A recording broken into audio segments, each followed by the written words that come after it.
नमस्कार दोस्तों, आप सभी का स्वागत है जीबीआर इन्फॉर्मेशन यूट्यूब चैनल में। दोस्तों, जैसा कि आप सभी को पता है कि RRB NTPC under graduate level का एग्जाम जो है वो काफ़ी दिनों से चल रहा है और मैंने बहुत सारी आप लोगों को वीडियो प्रोवाइड करवाई। जैसे कि पिछला वीडियो मेरा इकोनॉमिक्स का था, उसके पहले मैंने स्टैटिक के लिए भी प्रोवाइड करवाया, करेंट अफेयर्स का मैराथन करवाया, मैथ्स का भी करवाया।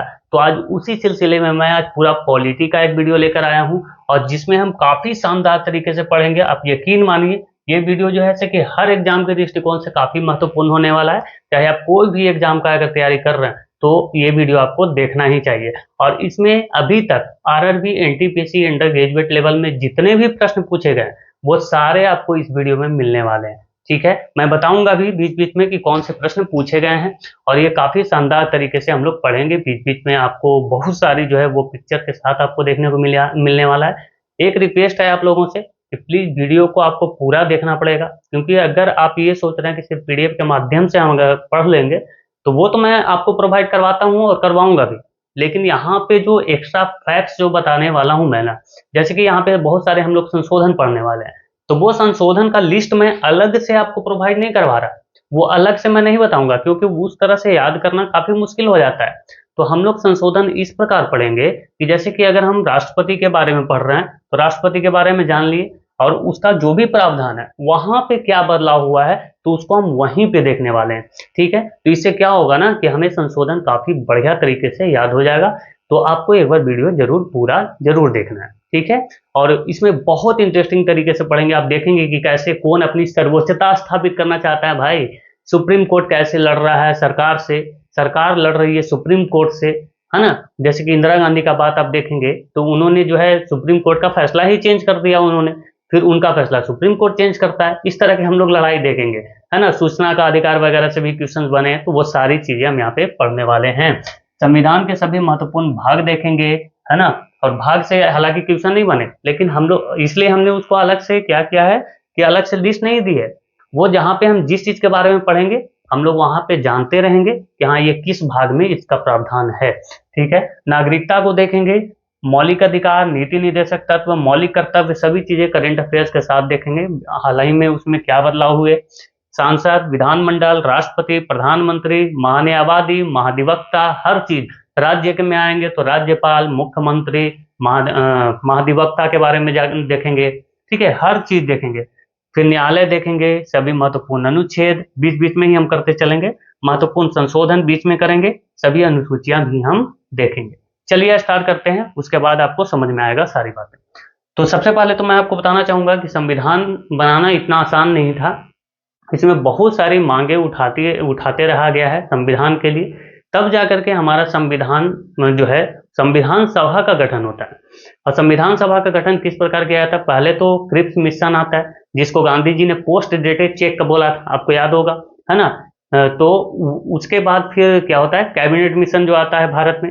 कैबिनेट मिशन जो है वो फिर उसी की फिर सिफारिश पर क्या हो जाती है कि भारत में चुनाव करवाए जाते हैं, जो कि 296 सीटों के लिए चुनाव होता है। बाकी जो 93 जो सीटें थे वो देशी रियासतों के लिए थी, जहां से कोई भी वहां पे चुनाव नहीं करवाए गए थे, वहां से डायरेक्टली जो है वो नॉमिनेट कर दिए गए थे। तो 296 सीटों पर चुनाव होती है, जिसमें 208 सीटें कांग्रेस को प्राप्त होती है, 73 सीटें जो है वो मुस्लिम लीग को प्राप्त होती है। बाकी जो 15 सीटें हैं वो किसको मिलती हैं? अदर पार्टीज को मिलती है। उसके बाद जो है वो संविधान बनाने के लिए समितियों का गठन किया जाता है, सबका काम अलग अलग होता है। 8 बड़ी समितियों का गठन किया जाता है। दोस्तों अभी मैं थोड़ा सा हालांकि संविधान के जो भी इतिहास है, ऐतिहासिक पृष्ठभूमि से अभी तक प्रश्न नहीं बने, इसलिए मैंने उसको डिटेलिंग नहीं दिया। देख लेते हैं। तो 8 बड़ी समितियां बनाई गई, जिसमें 13 उप समितियां भी थी। सबसे पहले देखें तो प्रारूप समिति, जिसके अध्यक्ष थे भीमराव अंबेडकर। आप यहाँ पे फोटोज में देख सकते हैं, इसी तरह के फोटोज आपको हर पीपीटी में मिलने वाला है। तो भीमराव अंबेडकर जो है वो प्रारूप समिति के अध्यक्ष थे और ये सबसे महत्वपूर्ण समिति थी। जितनी भी बड़ी बड़ी समितियां थी सबको क्या करना था, अपना रिपोर्ट प्रारूप समिति को ही सौंपना था। और प्रारूप समिति जो है उस पर विचार विमर्श करने के बाद क्या बनाती, उसको संविधान में ऐड करती थी। जवाहरलाल नेहरू जो है वो संघ शक्ति समिति, संघ संचालन समिति और राज्य समिति, इसके अध्यक्ष थे जवाहरलाल नेहरू। उसके बाद संचालन प्रक्रिया समिति, प्रक्रिया नियम समिति, और तदर्थ ध्वज समिति, यहाँ पे ध्वज समिति है तो ये जो है राजेंद्र प्रसाद। मैं आपको यहाँ पे क्लियर करना चाहता हूँ कि ये ध्वज समिति है। एक होता है झंडा समिति, वो उप समिति थी इसी की, ठीक है, ध्वज समिति की, उसके थे जेबी कृपलानी अध्यक्ष, उप समिति थी वो। वल्लभ भाई पटेल जो है वो प्रांतीय समिति, मौलिक अधिकार समिति, अल्पसंख्यक समिति और जनजातीय समिति के अध्यक्ष हुआ करते थे। कौन? तो वल्लभ भाई पटेल, ठीक है। तो ये एक ऐतिहासिक पृष्ठभूमि मैंने थोड़ी सी बताया है। अब मैं यहाँ पे जो है वो काफी परिश्रम करने के बाद संविधान जो है वो 2 वर्ष 11 महीने 18 दिन के बाद तैयार होता है। 3 वाचन उसमें किए जाते हैं ताकि इसमें कुछ गलतियां न रह जाएं, है ना। और उसके बाद जो है वो 26 नवंबर 1949 को संविधान बन के तैयार होता है। परंतु आपको पता होगा कि जो 1930 में पहली बार जवाहरलाल नेहरू ने रावी नदी के तट पर 26 जनवरी 1930 को झंडा फहराया था और इसी को यादगार बनाने के लिए हमारा संविधान जो है वो 26 जनवरी 1950 को लागू हुआ, ठीक है। तो देखते हैं क्या क्या है संविधान में। सबसे पहले देखें तो हमारा जो संविधान का अनुच्छेद 1 है ये बताता है कि भारत क्या है, एक राज्यों का संघ है। भारत में बहुत सारे स्टेट्स हैं और उससे मिलकर के एक देश का निर्माण हुआ है। तो भारत क्या है, एक राज्यों का संघ है। अनुच्छेद 2 बताता है कि भारतीय संघ के बाहर के क्षेत्र को शामिल करने का प्रावधान दिया गया है। जैसे कि अब भारत के बाहर का कोई क्षेत्र है, जैसे कि मान के चलिए कि भारत के बाहर का क्षेत्र सिक्किम था, ठीक है, सिक्किम था। अब सिक्किम को भारतीय राज्य का हिस्सा बनाया गया, 36वां जो संविधान संशोधन है उसके द्वारा बनाया गया ना, तो वो बनाने का प्रावधान कौन करता है? अनुच्छेद 2। अनुच्छेद 3 बताता है किसी राज्य के क्षेत्र नाम बदलने व किसी अन्य परिवर्तन की शक्ति किसको? तो सांसद को है। किसको है दोस्तों? तो सांसद को यह शक्ति दी गई है, आपको ध्यान रखना होगा। यहाँ पे बताना चाहूंगा कि जैसे ही ये संविधान बनी उसके बाद जो है मैंने अभी बताया कि 3 वाचन हुए थे ताकि इसमें कोई कमियां ना रह जाए, लेकिन फिर भी जैसे ही संविधान लागू किया गया बहुत सारे कठिनाइयां यहाँ पे सामने आने लगी और सबको फेस करना पड़ा, ठीक है। लेकिन एक सेकंड दोस्तों, मैं देख रहा था कि चालू है कि नहीं। बहुत सारी कठिनाइयां फेस करने पड़ी और इसी को देखते हुए बहुत सारे समय समय पर संशोधन भी होते गए, ठीक है। तो वो संशोधन भी यहाँ पे हम देखेंगे। तो सबसे पहले तो पहला जो हमारे पास जो संशोधन हुआ था वो हुआ था 1951 में, पहला संविधान संशोधन जिसके द्वारा 9वीं अनुसूची को जोड़ा गया था। वो हम लोग बाद में पढ़ेंगे, लेकिन यहाँ पे हम इसलिए पढ़ रहे हैं, ये हम यहाँ पे देखने वाले हैं 7वां संविधान संशोधन को। किसको? 7वां संविधान संशोधन, ताकि आपको यहाँ पे मैं रिलेट कर पाऊं और हर चीजें आपको याद हो सके। आपको याद होगा कि भाषा के आधार पर राज्यों की मांग उठने लगी थी और इसी संबंध में 1948 में एक समिति बनाई गई, फिर से 1948 में एक समिति बनाई गई, फिर से 1953 में एक समिति बनाई गई थी। और ये तीनों समितियां आपको ध्यान होना चाहिए। 1948 में बनाई गई भाषाई प्रांत आयोग और इसके अध्यक्ष थे एस.के. धर। कौन थे? एस.के. धर। इसने बताया कि भाषाई आधार पर राज्यों का गठन संभव नहीं है, प्रशासनिक आधार पर राज्यों का गठन किया जाना चाहिए। तो ये जो है भाषाई आधार पर इसने क्या कर दिया? इनकार कर दिया। उसके बाद 1948 में एक और समिति बनी, उसका नाम था जेवीपी समिति। जेवीपी कहने का मतलब है जवाहरलाल नेहरू, वल्लभ भाई पटेल और पट्टाभी सीतारमैया। तो जेवीपी समिति ने अपनी रिपोर्ट जो है वो 1949 में सौंप दी। कब? 1949 में, एक सेकेंड, 1949 में इन्होंने सौंपी और इन्होंने भी वही चीज बोला कि भाषाई आधार पर राज्यों का गठन नहीं किया जाना चाहिए। उसके बाद आपको पता होगा कि आंध्र प्रदेश में बहुत बड़े स्तर पर जो है वो लोग जो है इसकी अनशन करने लग गए और उसी में एक व्यक्ति का नाम था रामुल्लू। क्या नाम था? रामुल्लू नाम था। और उन्होंने भूख हड़ताल कर दिया। भूख हड़ताल अनशन के बाद उनकी मृत्यु हो गई।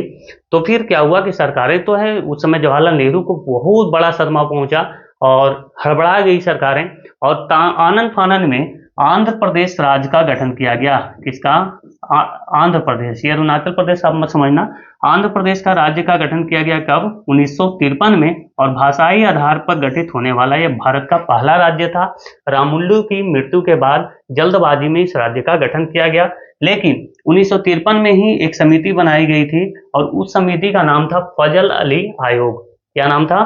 फजल अली आयोग। मैं लिख दे रहा हूं, फजल अली आयोग। और इसी को कभी कभी राज्य पुनर्गठन आयोग भी बोल दिया जाता है। ठीक है। और इसने अपनी रिपोर्ट जो है वो कब सौंपी, तो 1955 में इन्होंने अपना रिपोर्ट सौंपा।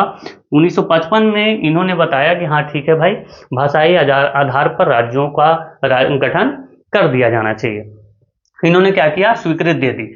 और इनके स्वीकृति देने के बाद 7वां संविधान संशोधन किया जाता है। कौन सा, 7वां संविधान संशोधन किया जाता है 1956 में। ध्यान रखेंगे, 7वां संविधान संशोधन कब किया जाता है, 1956 में। और इसको जो है, इसके थ्रू 14 जो है वो राज्य बनाए जाते हैं। कितने राज्य, 14 राज्य बनाए जाते हैं, और 6 जो है वो केंद्र शासित प्रदेश बनाए जाते हैं। तो यहाँ पे ध्यान रखेंगे कि 7वां संविधान संशोधन क्यों किया गया, तो राज्यों का पुनर्गठन के लिए। ठीक है, आगे चलते हैं दोस्तों।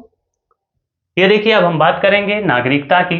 तो नागरिकता जो है वो 5 से 11, अनुच्छेद कितना, 5 से 11, भाग 2 में इसका वर्णन है। ठीक है, सिटीजनशिप की हम बात कर रहे हैं। तो सबसे पहले तो ये देखिए कि नागरिकता जो है वो क्या है।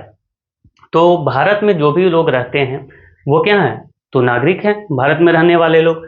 अब 5 से 11 जो अनुच्छेद है ना, ये कोई काम का तो है नहीं। हाँ, इसमें से एक अनुच्छेद जो 11 नंबर का जो अनुच्छेद है, ये बताता है कि नागरिकता के संबंध में जो कोई भी अगर प्रावधान बनाने हैं तो वो कौन बनाएगा, वो बनाएगा संसद। नागरिकता संबंधी जो प्रावधान है वो कौन बनाएगा, संसद बनाएगा। बाकी जो 5 से 11 जो अनुच्छेद है, 5 से 10, वो सिर्फ ये बताता है कि आजादी के समय, किस समय, आजादी के समय जो है किस आधार पर लोगों को नागरिक माना गया था, ये बताता है। उसके बाद नागरिकता अधिनियम 1955, नागरिकता अधिनियम 1955 आया।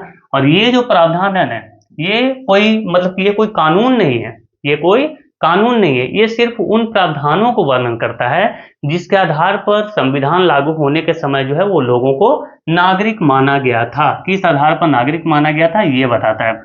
उसके बाद जो है नागरिकता प्राप्त करने के 5 साधन कौन कौन से हैं, तो वो है जन्म से, वंशानुगत से।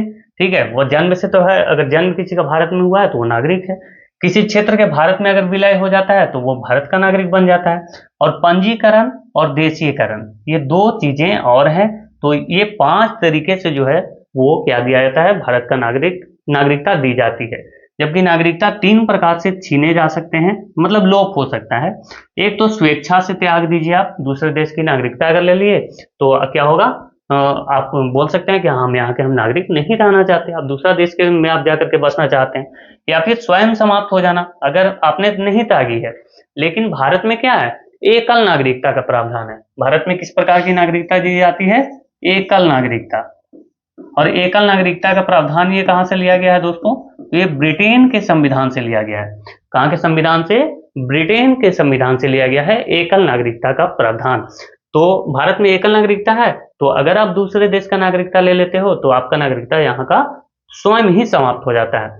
या फिर वंचित किए जाने पर, वंचित किए जाने का मतलब है अगर आप देशद्रोह करते हैं, अपने देश की जो खुफिया जानकारी है, अखंडता की जो जानकारी है, सामरिक जो हित है उसकी जानकारी आप क्या करते हो, अगर सामरिक हित आपकी जानकारी अगर आप किसी को प्रोवाइड करवा रहे हो दुश्मन देश का, हमारे सामरिक हित का, अखंडता का ये इस पे खतरा है, तो आपको क्या किया जाएगा, नागरिकता से वंचित कर दिया जाएगा। तो ये चीजें क्लियर हैं। अब यहाँ पे एक चीज और हमें पढ़नी है नागरिकता में, नागरिकता संशोधन अधिनियम जो है 2019, ये आपको पता होगा, CAA, सिटीजनशिप अमेंडमेंट एक्ट 2019। तो इसमें नागरिकता हमें देने की बात की थी। कौन कौन से देश के नागरिकता हम देंगे, तो पाकिस्तान, बांग्लादेश, ध्यान देना, पाकिस्तान, बांग्लादेश, और एक हो गया अफगानिस्तान। ये कैसे देश हैं, तो आप बोलेंगे कि मुस्लिम बहुल देश हैं।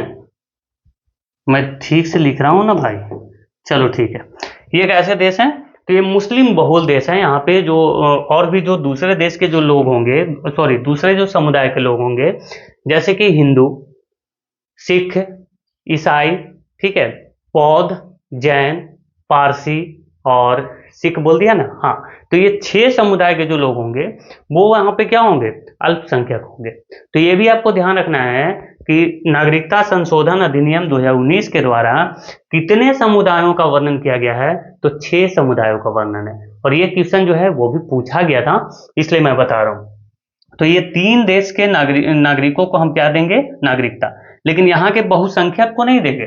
जैसे वहां के लिए बहुसंख्यक वहां के पास कौन है, मुस्लिम है, क्योंकि मुस्लिम देश है तो बहुसंख्यक है, तो हम उनको नहीं देंगे क्योंकि ये कंट्री तो उन्हीं के लिए बनी है ना भाई।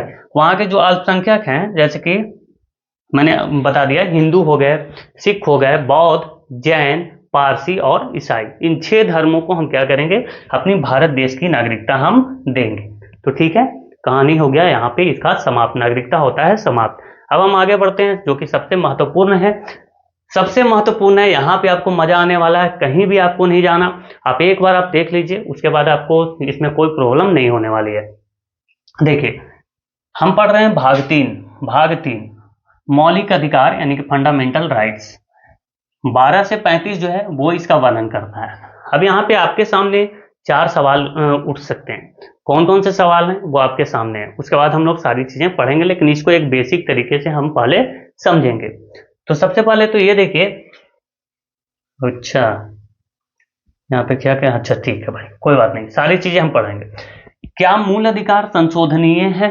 सबसे बड़ा तो सवाल यही है, और RRB NTPC under graduate level में यहाँ से काफी क्वेश्चन बने हैं। ठीक है, जब मैं आपको बताऊंगा कि किस प्रकार से, तो क्या जो है मौलिक अधिकार जो है संशोधनीय, क्या इसमें संशोधन कर सकता है संसद, क्या इसमें संशोधन कर सकता है? तो आप बोलेंगे हाँ बिल्कुल कर सकता है, परंतु उसकी कोई शर्तें हैं। परंतु क्या है, उसकी कोई शर्तें हैं। तो एक एक चीज आप नोट करते चलेंगे। सबसे पहले तो 1951 में, 1951 देखेंगे, 1951 एक मामला आता है, शंकरी प्रसाद, शंकरी प्रसाद, शंकरी प्रसाद वर्सेस भारत संघ, शंकरी प्रसाद बनाम भारत संघ। इसमें जो है बोला जाता है कि हाँ बिल्कुल आप कर सकते हैं, जो मौलिक अधिकार है उसमें आप संशोधन कर सकते हैं, लेकिन किसके अनुसार? संविधान के अनुच्छेद 368, जो कि 368 क्या प्रावधान करता है? संविधान का जो अनुच्छेद 368 है यही बताता है ना भाई कि संविधान संशोधन से संबंधित है। 368 संविधान का जो 368 है, एक सेकेंड, अनुच्छेद 368 किससे संबंधित है? 368 जो है वो संविधान संशोधन से संबंधित है। तो शंकरी प्रसाद वर्सेस भारत संघ के मामले में कहा गया कि 368 के अकॉर्डिंग आप संविधान में संशोधन कर सकते हो। ठीक है, उसके बाद क्या हुआ कि 1965 में एक और चीज आ गई, एक और मामला आ गया, कौन सा? सज्जन सिंह बनाम भारत संघ, सज्जन सिंह बनाम भारत संघ कब आता है? 1965 में। लिखना, सज्जन सिंह बनाम भारत संघ। और इसमें क्या कहा जाता है? इसमें भी कहा जाता है कि ये जो दिया गया है कि 368 के अकॉर्डिंग आप मौलिक अधिकार में संशोधन कर सकते हैं, तो इसने भी ये जो इसका जो निर्णय था इसी को इसने यहाँ पे भी दिया, मतलब सुरक्षित रख लिया सुप्रीम कोर्ट ने। उसके बाद फिर से एक मामला आ जाता है 1967 में, और ये सबसे इंपॉर्टेंट था, सबसे बड़ा विवाद जो है ना वो यहीं से शुरू हुआ है। 1967 में एक मामला आता है गोलकनाथ बनाम पंजाब राज्य, 1967, याद रखना सबसे बड़ा मामला यही है भाई जो कि विवाद का कारण बना, गोलकनाथ बनाम पंजाब राज्य। ठीक है, पंजाब राज्य। और इसमें क्या हुआ ना कि इसमें सुप्रीम कोर्ट ने बोला कि बिल्कुल नहीं, आप मौलिक अधिकार में संशोधन नहीं कर सकते हो। इसने सुप्रीम कोर्ट ने यहां पे कह दिया कि आप मौलिक अधिकार में संशोधन नहीं कर सकते हो, जबकि पहले के जो 2 मामले थे, 1951 वाला जो शंकरी प्रसाद वर्सेस भारत संघ था, उसमें बोला गया कि संविधान के अनुच्छेद 368 के अकॉर्डिंग आप मौलिक अधिकार में संशोधन कर सकते हो, बदलाव कर सकते हो। लेकिन और 1965 में भी सज्जन सिंह बनाम भारत संघ में कहा गया कि हाँ बिल्कुल कर सकते हो भाई, वही वाला निर्णय यहाँ पे भी मिला। लेकिन 1967 में बोल दिया गया कि नहीं, आप मौलिक अधिकार में संशोधन नहीं कर सकते हो। ठीक है, अब यहां से हो गया मामला दिक्कत। उस समय था इंदिरा गांधी का शासन। ठीक है, आपको पता होगा कि 1971 में बांग्लादेश को हमने आजाद करवाया था, है ना। उसी समय गरीबी हटाओ का नारा भी, अच्छा ये गरीबी हटाओ वाला जो है बहुत लोग बोलते हैं कि गरीबी हटाओ का नारा नहीं दिया गया चौथी पंचवर्षीय योजना में। भाई आप एक बार गूगल करने में क्या दिक्कत है आप लोगों को? हैं, लोग दिल्ली आपको बुलाते हैं, आप चले जाते हो दौड़े दौड़े, आप ये गूगल नहीं कर सकते हो? हैं, क्या जरूरी है आपको दिल्ली जाना भाई? आपके अपने यहाँ पे जहाँ पे भी आप हो, अगर आप बिहार में हो, यूपी में हो, मध्य प्रदेश में हो, तो वहां पे करो ना आप प्रोटेस्ट, क्या ही दिक्कत है आपको? आपने जिसको वोट दिया है आप विधायक के पास जाओ, अपनी जगह पे धरना दो। अगर अलग अलग देशों में, पूरे देश में अगर 10 जगह भी अगर धरना प्रदर्शन अगर होने लग गया ना, 20 जगह, तो अब सरकार जागेगी, आपका जो विधायक है, एमपी है, वहां तक आवाज जाएगा, वो संसद में उठाएंगे। हैं? तो ऐसे नहीं हो सकते क्या? आपको लोग दिल्ली बुलाते हैं, आप बिहार से दिल्ली चले जाते हो, और वहां पे लोगों का क्या है, सिर्फ अपना जो है वो फेम बनाना है, और तो कुछ है नहीं। भाई इस बात को समझो, ठीक है? अब मैं ज्यादा नहीं इस पे बोलना चाहूंगा, क्योंकि मैं किसी का क्रिटिसिज्म नहीं करना चाहता। तो प्लीज आप कुछ भी चीज करो, दूसरे के बदौलत आप मत जाओ, दूसरे के भरोसे मत जाओ कि हाँ वो बुला रहे हैं मैं चला जाऊं। ऐसा कुछ नहीं है भाई, तुम्हें फ्री में कोई नहीं कुछ देता। एक वीडियो वो बनाते हैं, लाख रुपए कमा के लेके चले जाते हैं, ठीक है? अब देखना अभी जो वीडियो इतने सारे बने हैं, एक एक वीडियो पे आपको लगेगा कि 15-15 लाख व्यूज मिलेंगे, है ना? 15-15 लाख व्यूज मिलेंगे एक एक वीडियो पे। अब ये 15 लाख व्यूज का मतलब समझते हैं आप? कि वो व्यूज के चक्कर में ही तो ऐसे कर रहे थे, प्लस में कोर्स लॉन्च करेंगे वो अलग, ठीक है? और कोर्स में कुछ नहीं होता। यहाँ पे जो आपको जो कंटेंट जो दिया जा रहा है ना, वो आप जा करके देखना कि उनके फ्री पेड वाले कंटेंट में भी ऐसे नहीं होते हैं कंटेंट, समझे? तो अपने बदौलत रहो यार, पढ़ाई करते रहिए, ठीक है? क्या ही जरूरत है आपको पढ़ाई वढ़ाई छोड़ के जाने की, सारी चीजें ठीक है आप करो। हम ये नहीं बोल रहे, वो सारी चीजें एसएससी के द्वारा गलत की गई, हम इस चीज को एक्सेप्ट करते हैं, लेकिन आपको करना ये राइट भी है, लेकिन अपने जगह पे करो। अपने जगह पे आप करेंगे तो आपकी पुलिस होगी, जान पहचान होगी। वहां पे कौन है आपका, ये बताओ आप मुझे, समझिए इस बात को। चलिए कोई बात नहीं, अब देखेंगे। उसके बाद जो है इंदिरा गांधी की सरकार थी, मैंने आपको बताया कि इंदिरा गांधी 1971 में एक संशोधन करती है, और यहां से क्वेश्चन भी बने हैं, ठीक है? तो ध्यान रखेंगे, 24वां संविधान संशोधन किया जाता है। कौन सा संविधान संशोधन किया जाता है? 24वां संविधान संशोधन कर दिया जाता है। मैंने अभी आपको बताया कि ये 1971 में होता है, ठीक है?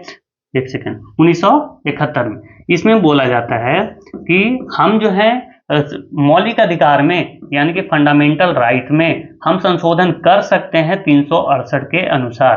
अब बताओ कि सुप्रीम कोर्ट का यहाँ पे जो सुप्रीम कोर्ट ने जो फैसला दिया था, उसी को इसने पलट दिया, इंदिरा गांधी ने पलट दिया। बोला कि नहीं भाई, हम करेंगे संशोधन, हम करेंगे संशोधन। आप कैसे, आपने मना कर दिया? पहले तो आपने बताया कि हाँ आप संशोधन कर सकते हो, उसके बाद फिर से आप दे रहे हो अपने ही निर्णय में कि नहीं कर सकते हो। हालांकि सुप्रीम कोर्ट का यह राइट है कि वो अपने विचारों पर पुनः विचार कर सकती है, आर्टिकल 137 आपने पढ़ा भी होगा, ठीक है? लेकिन ये इंदिरा गांधी भी तो कम थी, ये आयरन लेडी ऐसी थोड़ी ना कहा जाता है भाई, आयरन लेडी थी वो। तो 368 के अकॉर्डिंग हम संशोधन कर सकते हैं, और इसीलिए 24वां संविधान संशोधन हुआ, और यहां से एनटीपीसी ने प्रश्न पूछा, ठीक है? ध्यान देंगे। अब इसके बाद एक और मामला आया 1973, हाँ 1973 में एक और मामला आया जिसका नाम था केशवानंद भारती। केशवानंद भारती बनाम भारत संघ। और सबसे जो मेन, जो अभी तक जो सबसे बड़ा जो कोई भी निर्णय हुआ है जो कि सुप्रीम कोर्ट ने दिया हो, अभी तक का सबसे बड़ा बेंच था वो, क्योंकि 13 जजों का बेंच था। उसका नाम क्या था, कहां पे लिखूं भाई? चलो यहां पे लिख देता हूं। कौन सा? केशवानंद भारती। केशवानंद भारती बनाम भारत संघ, ठीक है जी, भारत संघ। ये जो है कब का बात है? तो 1973 का। इसमें सुप्रीम कोर्ट ने क्या राय दिया? इसमें सुप्रीम कोर्ट ने बताया कि हाँ आप जो है वो संशोधन कर सकते हैं। आप क्या कर सकते हैं? आर्टिकल 368 के अकॉर्डिंग फंडामेंटल राइट में, मतलब मौलिक अधिकार में आप संशोधन कर सकते हैं, परंतु उन्होंने एक चीज रख दिया भाई। अब वो क्या रख दिया? Basic structure. क्या रखा? बेसिक स्ट्रक्चर, आधारभूत संरचना। मतलब उन्होंने बताया कि ठीक है आप संशोधन कीजिए 368 के अकॉर्डिंग, लेकिन अगर आप संशोधन कर रहे हो तो जो मकसद है जिसके लिए मौलिक अधिकार दिया गया है भारत के नागरिकों को या फिर विदेशियों को भी दिया गया, अभी हम लोग समझेंगे, उसके जो मूलभूत अधिकार, मूलभूत जो ढांचा है ना, जिसके लिए दिया गया है, हमने जिस उद्देश्य के लिए दिया है, उस उद्देश्य को ये प्रभावित नहीं करना चाहिए। आपके संशोधन से वह उद्देश्य प्रभावित नहीं होना चाहिए। लेकिन बेसिक स्ट्रक्चर क्या है, कौन कौन से प्रावधान बेसिक स्ट्रक्चर है, ये अधिकार जो है वो सुप्रीम कोर्ट ने अपने पास रख लिया। ये अभी तक नहीं बताया भाई। बोला कि बहुत तुम लोग लड़ रहे हो, अब हम हैं सब सर्वोपरि, अब हम डिसाइड करेंगे कि बेसिक स्ट्रक्चर कौन होगा क्या नहीं होगा। तुम करो तो पहले, उसके बाद हम डिसाइड करेंगे कि हाँ तुम्हारा ये जो है प्रावधान जो तुमने जो संशोधन किया ये मौलिक अधिकार के बेसिक स्ट्रक्चर को प्रभावित कर रहा है, इसलिए हम उसे निरस्त कर रहे हैं, ठीक है? तो सुप्रीम कोर्ट सर्वोपरि है। ठीक है, चलिए अब यहाँ पे दूसरा से क्वेश्चन लेते हैं, कौन कौन से मूल अधिकार विदेशियों को प्राप्त हैं। कौन कौन से मूल अधिकार विदेशियों को प्राप्त है, तो विदेशी को कौन कौन से मूल अधिकार प्राप्त हैं इसके बारे में जानते हैं। सबसे पहले तो अनुच्छेद 14, 20, 21, मैं यहाँ पे लिखता हूँ 14, 20, 21 का ए जो है वो शिक्षा का अधिकार है। इसके बारे में अभी हम लोग पढ़ने वाले हैं, ठीक है। ये कब जोड़ा, इसमें और कौन कौन से प्रावधान हुए, 86वां संविधान संशोधन के बारे में डिटेल में जानेंगे, ठीक है, क्योंकि वहां से भी क्वेश्चन बने हैं। उसके बाद आप लिख लीजिए, हाँ, 22, 23, 24, 25, 26, 27, 28, 29 और 32, यही होगा ना। हाँ, 29 और 32, 29 धार्मिक नहीं, ये 29 वाला नहीं होगा, ये 29 वाला नहीं होगा, एक सेकंड, ये क्या हुआ भाई, हाँ 32 है, 32 सही है, संवैधानिक उपचारों का अधिकार, ये जो है विदेशियों को प्राप्त है। और जो जो मूल अधिकार सिर्फ नागरिकों को मिला हुआ है वो कौन कौन सा है, 15, 16, 19, 29, 30, कौन कौन सा, 15, 16, 19, 29 और 30। तो इसको आप ध्यान रखेंगे, यहां से क्वेश्चन बन जाता है कि वैसे कौन से अधिकार हैं जो सिर्फ हमारे भारत देश के नागरिकों को ही दिए गए हैं, तो 15, 16, 19, 29 और 30। अब बात करते हैं क्या मूल अधिकार का निलंबन हो सकता है, क्या मूल अधिकार को संसद जो है या फिर राष्ट्रपति इसको निलंबित कर सकता है, तो आप बोलेंगे बिल्कुल हाँ कर सकता है, लेकिन कब कर सकता है, राष्ट्रीय आपातकाल में। कब कर सकता है, राष्ट्रीय आपात के समय, राष्ट्रीय आपातकाल, जब देश पर कोई आपात आ जाए, आपात का स्थिति हो, उस स्थिति में 352 अनुच्छेद 352 जो है वो राष्ट्रीय आपात, लेकिन इसमें बहुत सारे प्रावधान है, इसको थोड़ा सा अच्छे से आप समझिएगा, यहां से भी क्वेश्चन बन रहे हैं और बनेंगे। इसमें आपको दो आर्टिकल याद रखना है, एक तो आर्टिकल 358 और एक जो है आर्टिकल 359, ठीक है। सबसे पहले 358 की बात करते हैं। आर्टिकल 358 ये बोलता है कि जब राष्ट्रीय आपातकाल लागू होगा तो अनुच्छेद 19 जो है वो स्वतः ही समाप्त हो जाएगा, स्वतः ही समाप्त हो जाएगा, मतलब अपने आप समाप्त हो जाएगा, इसको समाप्त करने की जरूरत नहीं है। अनुच्छेद 19 जो है वो अपने आप क्या हो जाएगा, समाप्त हो जाएगा। और 359 के अकॉर्डिंग आपको याद रखना है कि 19 के अलावे और जो भी मौलिक अधिकार हैं उसको कौन समाप्त करेगा, तो उसको राष्ट्रपति समाप्त करेगा। कौन समाप्त करेगा, राष्ट्रपति समाप्त करेगा। अन्य जो मौलिक अधिकार है उसको कौन समाप्त करेगा, तो राष्ट्रपति द्वारा उसको निलंबित किया जाएगा। लेकिन एक संविधान संशोधन आपको याद रखना है, और वो संविधान संशोधन है 44वां संविधान संशोधन। जैसे ही 44वां संविधान संशोधन अगर मैं यहाँ पे लिख रहा हूं तो आपके दिमाग में आ जाना चाहिए संपत्ति का अधिकार। आ गया दिमाग में, बिल्कुल आ गया होगा। तो 44वां संविधान संशोधन में ये प्रावधान किया गया कि अनुच्छेद 20 और अनुच्छेद 21 इसको समाप्त नहीं किया जा सकता। राष्ट्रपति भी अनुच्छेद 20 और 21 को क्या कर सकता है, समाप्त नहीं कर सकता, ठीक है। तो जो मूल अधिकार हैं 20 और 21 का निलंबन नहीं हो सकता है, बाकी के जो सारे मूल अधिकार हैं वो हो सकते हैं। 19 जो है वो स्वतः ही समाप्त हो जाता है, बाकी के जो बचे 20 और 21 को छोड़कर उसको राष्ट्रपति द्वारा निलंबित किया जा सकता है। Is it clear, everything is clear. चलिए अब हम बढ़ेंगे आगे और जल्दी जल्दी से इस क्लास को समाप्त करेंगे। यहां तक चारों क्वेश्चन के आपको आंसर मिल चुके होंगे। देखिए सबसे पहले हम देखते हैं कि 6 मौलिक अधिकार कौन कौन से हैं। हमारे पास कितने मौलिक अधिकार हैं, 6। सबसे पहले तो समानता का अधिकार जो कि 14 से 18 में वर्णित है। स्वतंत्रता का अधिकार 19 से 22 में वर्णित है। शोषण के विरुद्ध अधिकार 23 से 24 में वर्णित है। धार्मिक स्वतंत्रता का अधिकार 25 से 28 में वर्णित है। शिक्षा व संस्कृति का अधिकार 29 से 30 में वर्णित है। अब 30 पे आए हो तो थोड़ा सा रुक जाओ। 30 पे आए हैं तो थोड़ा सा हमें क्या करना है, रुकना है। किस लिए रुकना है भाई, तो हम 30 के आगे यहाँ पे 32 आ गया, और कहाँ गया भाई, ये जो 31 नंबर है वो कहाँ गया, जो 31 नंबर है वो कहाँ गया। तो आप बोलेंगे 31 नंबर में संपत्ति के अधिकार का प्रावधान किया गया था। किसका, संपत्ति। यहाँ पे लिखना पहले कितने थे, तो पहले 7 मौलिक अधिकार थे, लेकिन अब कितने रह गए हैं, तो 6 रह गए हैं। तो एक कहाँ गया, ये कौन सा था, तो पहले एक था संपत्ति का अधिकार, और ये कहाँ पे वर्णित था, तो संविधान के 19 के 1 के चा में, संविधान के अनुच्छेद 19, संविधान के अनुच्छेद 19 के क्लॉज 1 के सब क्लॉज चा में, ठीक है। और कहाँ पे वर्णित था, तो यहाँ पे देखो 31 गायब है, अनुच्छेद 31। ये दो जगह जो है संपत्ति के अधिकार का प्रावधान किया गया था, तो इसको क्या कर दिया गया, समाप्त कर दिया गया। कब समाप्त कर दिया गया दोस्तों, तो 44वां संविधान संशोधन 1978 के द्वारा। थोड़ी देर पहले हमने बताया कि 44वां संविधान संशोधन में यह भी प्रावधान किया गया था कि राष्ट्रपति जो है अनुच्छेद 20 को और अनुच्छेद 21 को राष्ट्रीय आपातकाल के समय जो है वो निलंबित नहीं कर सकता है, ठीक है। तो इसको हटाया गया संपत्ति के अधिकार को, और इसको अब क्या बना दिया गया, मौलिक अधिकार से हटा करके इसको बना दिया गया विधिक अधिकार। विधिक अधिकार, संपत्ति के अधिकार को क्या बना दिया गया, विधिक अधिकार। तो इसको कहां पे डाल दिया गया, अनुच्छेद 300 के क्लॉज ए में, अनुच्छेद 300 के ए में। अगर भाग की बात करें तो भाग 12 में है, भाग कहां पे, तो 12 में। इजिट क्लियर दोस्तों। चलिए अब हम बढ़ेंगे आगे। हाँ, तो चलिए अब हम देखते हैं कि हमारा 6 प्रकार के जो मौलिक अधिकार हैं वो कौन कौन से हैं।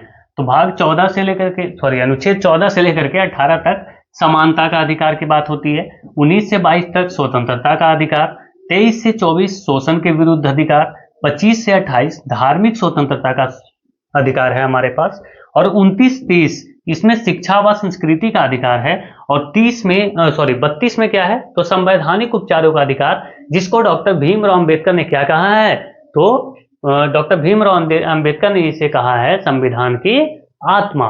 जबकि संविधान की आत्मा तो प्रस्तावना को कहा जाता है, उद्देशिका को कहा जाता है, लेकिन डॉक्टर भीमराव अंबेडकर ने संवैधानिक उपचारों का अधिकार है उसको क्या कहा है, संविधान की आत्मा। अब यहाँ पे अगर आप ध्यान से देखेंगे तो अनुच्छेद 31 गायब है। कौन सा गायब है दोस्तों, अनुच्छेद 31 गायब है। क्यों गायब है भाई, तो पहले यही तो था, 31 जो है वो संपत्ति का अधिकार से संबंधित था, तो वो तो हटा दिया गया।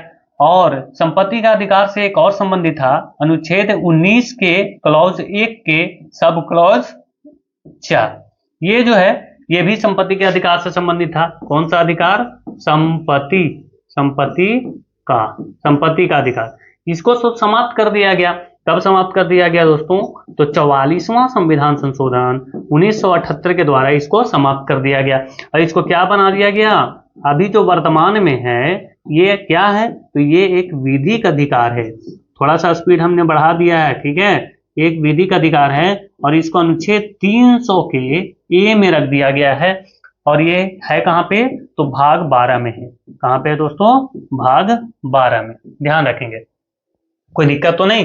तो 44वां संविधान संशोधन के तहत इसको विधिक अधिकार बना दिया गया, संपत्ति के अधिकार को, और भाग 12 में अनुच्छेद 300 के ए के तहत इसको रखा गया। अब हम यहाँ पे सभी चीजों को एक एक अनुच्छेद से देखते हैं। तो सबसे पहले अनुच्छेद 12 जो कि राज्य की परिभाषा की बात करता है। सबसे पहले आप ये समझिए कि राज्य जो है, ये हम पढ़ रहे हैं मौलिक अधिकार के अकॉर्डिंग, मतलब मौलिक अधिकार में जब भी कहीं पे भी अगर राज्य शब्द लिखा हुआ आएगा तो उसका मतलब क्या है, ये पहले ही बता दे रहा है, ठीक है। और इस राज्य का मतलब है प्रेसिडेंट से लेकर के प्यून तक राज्य हैं। इसके अकॉर्डिंग अगर मौलिक अधिकार में कहीं भी राज्य लिखा हुआ है तो इसका मतलब है कि वह एक पुलिस के भी बात कर रहा है। अगर कोई पुलिस है तो वो भी एक राज्य है भाई। अगर कोई संस्था है जैसे कि LIC है ना, फिर आप जैसे DRDO, तो उसको भी एक वो राज्य से ही संबोधित कर रहा है। अनुच्छेद 13 कहता है मूल अधिकार से असंगत कानून लागू नहीं होगा। अगर कोई भी कानून असंगत रूप से अगर संसद बना देती है जो कि मूल अधिकार का उल्लंघन करता है तो वो जो कानून है वो स्वतः ही क्या हो जाता है, नष्ट हो जाता है। और ये जो अनुच्छेद 13 है, अनुच्छेद 13 जो है इसको मौलिक अधिकार का प्रहरी भी इसको बोला जाता है। अनुच्छेद 13 को मूल अधिकार का संरक्षक या फिर प्रहरी भी बोला जाता है। अनुच्छेद 14 हम देखेंगे। सबसे पहले ये समझिए कि समानता का अधिकार की हम बात कर रहे हैं, थोड़ा सा स्पीड अप तेज रखेंगे। तो अनुच्छेद 14 जो है कानून के समक्ष समानता की बात करता है, मतलब कि हर व्यक्ति जो भी देश का जो भी लोग है उसके सामने जो है कानून के समक्ष जो है वो समानता का बात हम रखते हैं, और ये सबको प्राप्त होता है, चाहे वो विदेशी हो चाहे वो हमारे नागरिक हो। 14 जो है वो सबके लिए है। अब देखिए अनुच्छेद 15 जो है धर्म जाति आदि के आधार पर विभेद नहीं होगा। अगर आप किसी भी धर्म को मानने वाले हैं, हिंदू हैं, मुस्लिम हैं, सिख हैं, ईसाई हैं, बौद्ध हैं, जैन हैं, कुछ भी, ठीक है, तो आपको क्या किया जाएगा, उसके आधार पर आपको विभेद नहीं किया जाएगा। आप में और उसमें कोई अंतर नहीं समझा जाएगा। जो कानून उसके लिए है वही बर्ताव आपके साथ भी किया जाएगा। अनुच्छेद 16 क्या है, तो नौकरी में समानता, सबको नौकरी में समानता दी जाएगी। परंतु आपको लगता होगा कि ऐसा नहीं होता, आपको इसलिए लगता है क्योंकि यूआर को कोई रिजर्व नहीं है, ओबीसी के जो है कुछ रिजर्वेशन दिया जाता है, एससी को कुछ दिया जाता है, एसटी को और कुछ दिया जाता है, इस तरह की चीजें। तो आपको लग रहा होगा कि समानता नहीं है, भाई समानता है। ये जो चीजें हैं ये इन लोगों को ऊपर उठाने के लिए है, ठीक है, क्योंकि ये पहले से दबे हुए लोग हैं, तो इनको उठाने के लिए आरक्षण देना था। और इसका मकसद कोई निगेटिव नहीं था, लेकिन अब ये निगेटिव रूप में लिया जाने लगा है। अब इसका कुछ गलत अगर उपयोग किया जाए तब तो सही चीज भी गलत हो जाती है। और आरक्षण इतना बड़ा मुद्दा है आरक्षण कि 4 लोगों से आप बात करो तो 2 लोग बोलेंगे सही है, 2 लोग बोलेंगे गलत है। तो इस पे चर्चा मुझे नहीं करनी, ठीक है, मैं मानता हूं, मैंने बहुत बार चर्चा की है बहुत लोगों से, लोग भड़क जाते हैं भाई। चलिए, अनुच्छेद 17 जो है अस्पृश्यता का अंत, मतलब कि छुआछूत का जो है वो यहाँ पे समापन है। अनुच्छेद 18 कहता है उपाधियों का अंत। उपाधि का अंत मतलब क्या है, भारत रत्न, उसका अंत कर दोगे? नहीं जी, भारत रत्न वो एक अवार्ड है, उपाधि नहीं है, वो एक पुरस्कार है।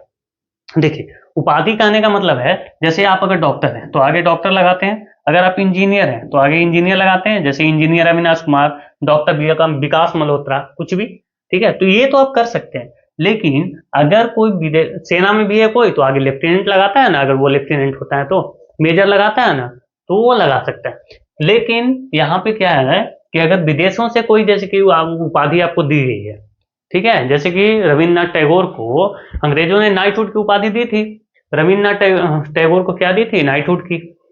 केसर हिंद की उपाधि गांधी जी को मिली थी। तो इस तरह की उपाधि अगर किसी भी भारतीय को दिया जाता है विदेशियों के द्वारा, तो उसको बिना भारत के राष्ट्रपति के स्वीकृति के वो उसको धारण नहीं कर सकता, इसको समापन करता है। चलिए, सारी चीजें ठीक है, ठीक है जी। अब हम स्वतंत्रता के अधिकार को देखते हैं, तो अनुच्छेद 19 सबसे पहले तो देखेंगे। अनुच्छेद 19 जो है अभिव्यक्ति की आजादी की बात करता है, मतलब आप कुछ भी बोल सकते हैं, लेकिन कुछ भी बोलने का मतलब ये थोड़ी है कि किसी को आप गाली देने लग जाओ, है ना, ऐसा नहीं है ना। देखिए, जो भी संविधान में आपको अधिकार दिए गए, वो अधिकार में कुछ लिमिटेशन भी लगाए गए हैं, ठीक है। अब ये लिमिटेशन नहीं होगा तब तो उसका लोग गलत उपयोग करने लग जाए, किसी को भी तुम गाली दे दोगे भाई। अधिकार का मतलब ये है कि आपके अधिकार से किसी दूसरे को ठेस ना पहुंचे, उसकी गरिमा को ठेस ना पहुंचे, ये बातों को ध्यान रखना पड़ेगा। अनुच्छेद 20 जो है अपराध दोष सिद्धि के संबंध में संरक्षण की बात करता है, ठीक है। उसके बाद ये देखिए मोस्ट इंपॉर्टेंट अनुच्छेद 21 जीवन का अधिकार, राइट टू लाइफ, ये मेरे अकॉर्डिंग सबसे इंपॉर्टेंट है, ठीक है, क्योंकि ये जो है हर प्रकार के आपको राइट देता है। विदेश घूमने का अधिकार हो, ठीक है, जीवन साथी चुनने का अधिकार भी इसने दिया है भाई। अब सोचो, जीवन साथी अब अपने पसंद से चुन सकते हो, ठीक है। इसी बात पे आप एक लाइक तो कर दो भाई, लाइक कर दो, शेयर भी कर देना, ठीक है। तो जीवन साथी चुन सकते हैं। आपको सोने का अधिकार भी मिला हुआ है, ठीक है। ये नहीं कि आपको सोने का टाइम में कोई डीजे वगैरह बजाने लग जाए तो आप उस पर भी केस कर सकते हो, समझ गए। फिर उसके बाद बहुत सारी चीजें आपको, स्वच्छ पानी का अधिकार है, स्वच्छ हवा का अधिकार है, ये सारी चीजें आपको अधिकार मिली हुई है राइट टू लाइफ के अकॉर्डिंग, ठीक है। अनुच्छेद 21 ये समझते हैं 6 से 14 वर्ष के बच्चों को निःशुल्क शिक्षा का अधिकार मिला हुआ है, और इसको कब जोड़ा गया है, तो 86वां संविधान संशोधन 2000, एक सेकेंड, हाँ ठीक है, कोई बात नहीं।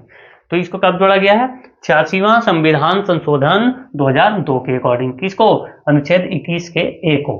अब हम इसको थोड़ा सा समझ लेते, ठीक है। 86वां संविधान संशोधन 2002 में हुए, इसमें क्या क्या जोड़े गए ये थोड़ा सा देख लीजिए। तो सबसे पहले तो आर्टिकल 21A जोड़ा गया, उसके बाद जो नीति निर्देशक तत्व हैं वहां पे अनुच्छेद 45 में थोड़े से सुधार किए गए, और उसमें भी बदलाव करके 6 से 14 वर्ष के बच्चों को राज्य ये प्रयास करेगी उनको मूलभूत शिक्षा प्रोवाइड करवाया गया। उसके बाद जो फंडामेंटल जो ड्यूटी है, मौलिक कर्तव्य है, उसमें जो है 11वां जो मौलिक कर्तव्य है, 11वां मौलिक कर्तव्य अनुच्छेद की बात करें तो 51 के ए के सब क्लॉज जी, ठीक है जी, 51 के 1 के जी में ये जो है ये भी जोड़ा गया। तो 3 चीजें हुई 86वां संविधान संशोधन में, और तीनों जगह ये जो है 6 से 14 वर्ष के बच्चों के लिए ही है, उनके शिक्षा से ही संबंधित है। ठीक है। अब हम बात करेंगे अनुच्छेद 22 जो कि गिरफ्तारी के संबंध में संरक्षण की बात करता है। अगर किसी की भी गिरफ्तारी की गई है तो उसको 24 घंटे के अंदर जो है मजिस्ट्रेट के सामने पेश किया जाए वगैरह वगैरह, उसको क्या क्या राइट है, उसको अपना वकील रखने का अधिकार है, ये बहुत सारी चीजें उसको दी गई है। अब हम बात कर लेते हैं यहाँ पे, सबसे पहले एक चीज मैं आपको एक्स्ट्रा में बताना चाहता हूँ कि अनुच्छेद 21 में एक अधिकार है और उसका नाम है निजता का अधिकार। क्या? निजता का अधिकार, right to privacy, right to privacy. ये जोड़ा गया था कब? तो आप लिख लेना इसको, 2017 में जोड़ा गया था। मामला कौन सा था? तो पुट्टुस्वामी। भाई नाम भी गजब रख लेता है यार, पुट्टुस्वामी। पुट्टुस्वामी वर्सेस भारत संघ एक मामला आया था 2017 में, उसमें निजता का अधिकार जो है वो शामिल किया गया था। निजता का अधिकार जो है वो 2010 में शामिल किया गया था ना, या फिर 2011 में उसको शामिल किया गया। निद्रा का अधिकार बाबा रामदेव वाला जो मामला आया था उसमें हुआ था, वो 2010 नहीं होगा, वो शायद और बाद में हुआ है, मुझे एग्जैक्ट याद नहीं, आप एक बार देख लेना, मुझे कमेंट में जरूर बताना कब किया गया।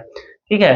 वो विदेश घूमने का अधिकार मुझे याद आ रहा है, जो कि इंदिरा गांधी सॉरी सोनिया गांधी वाला जो मामला है ना, वो वाला, वो नहीं। ठीक है, चलिए आगे चलते हैं।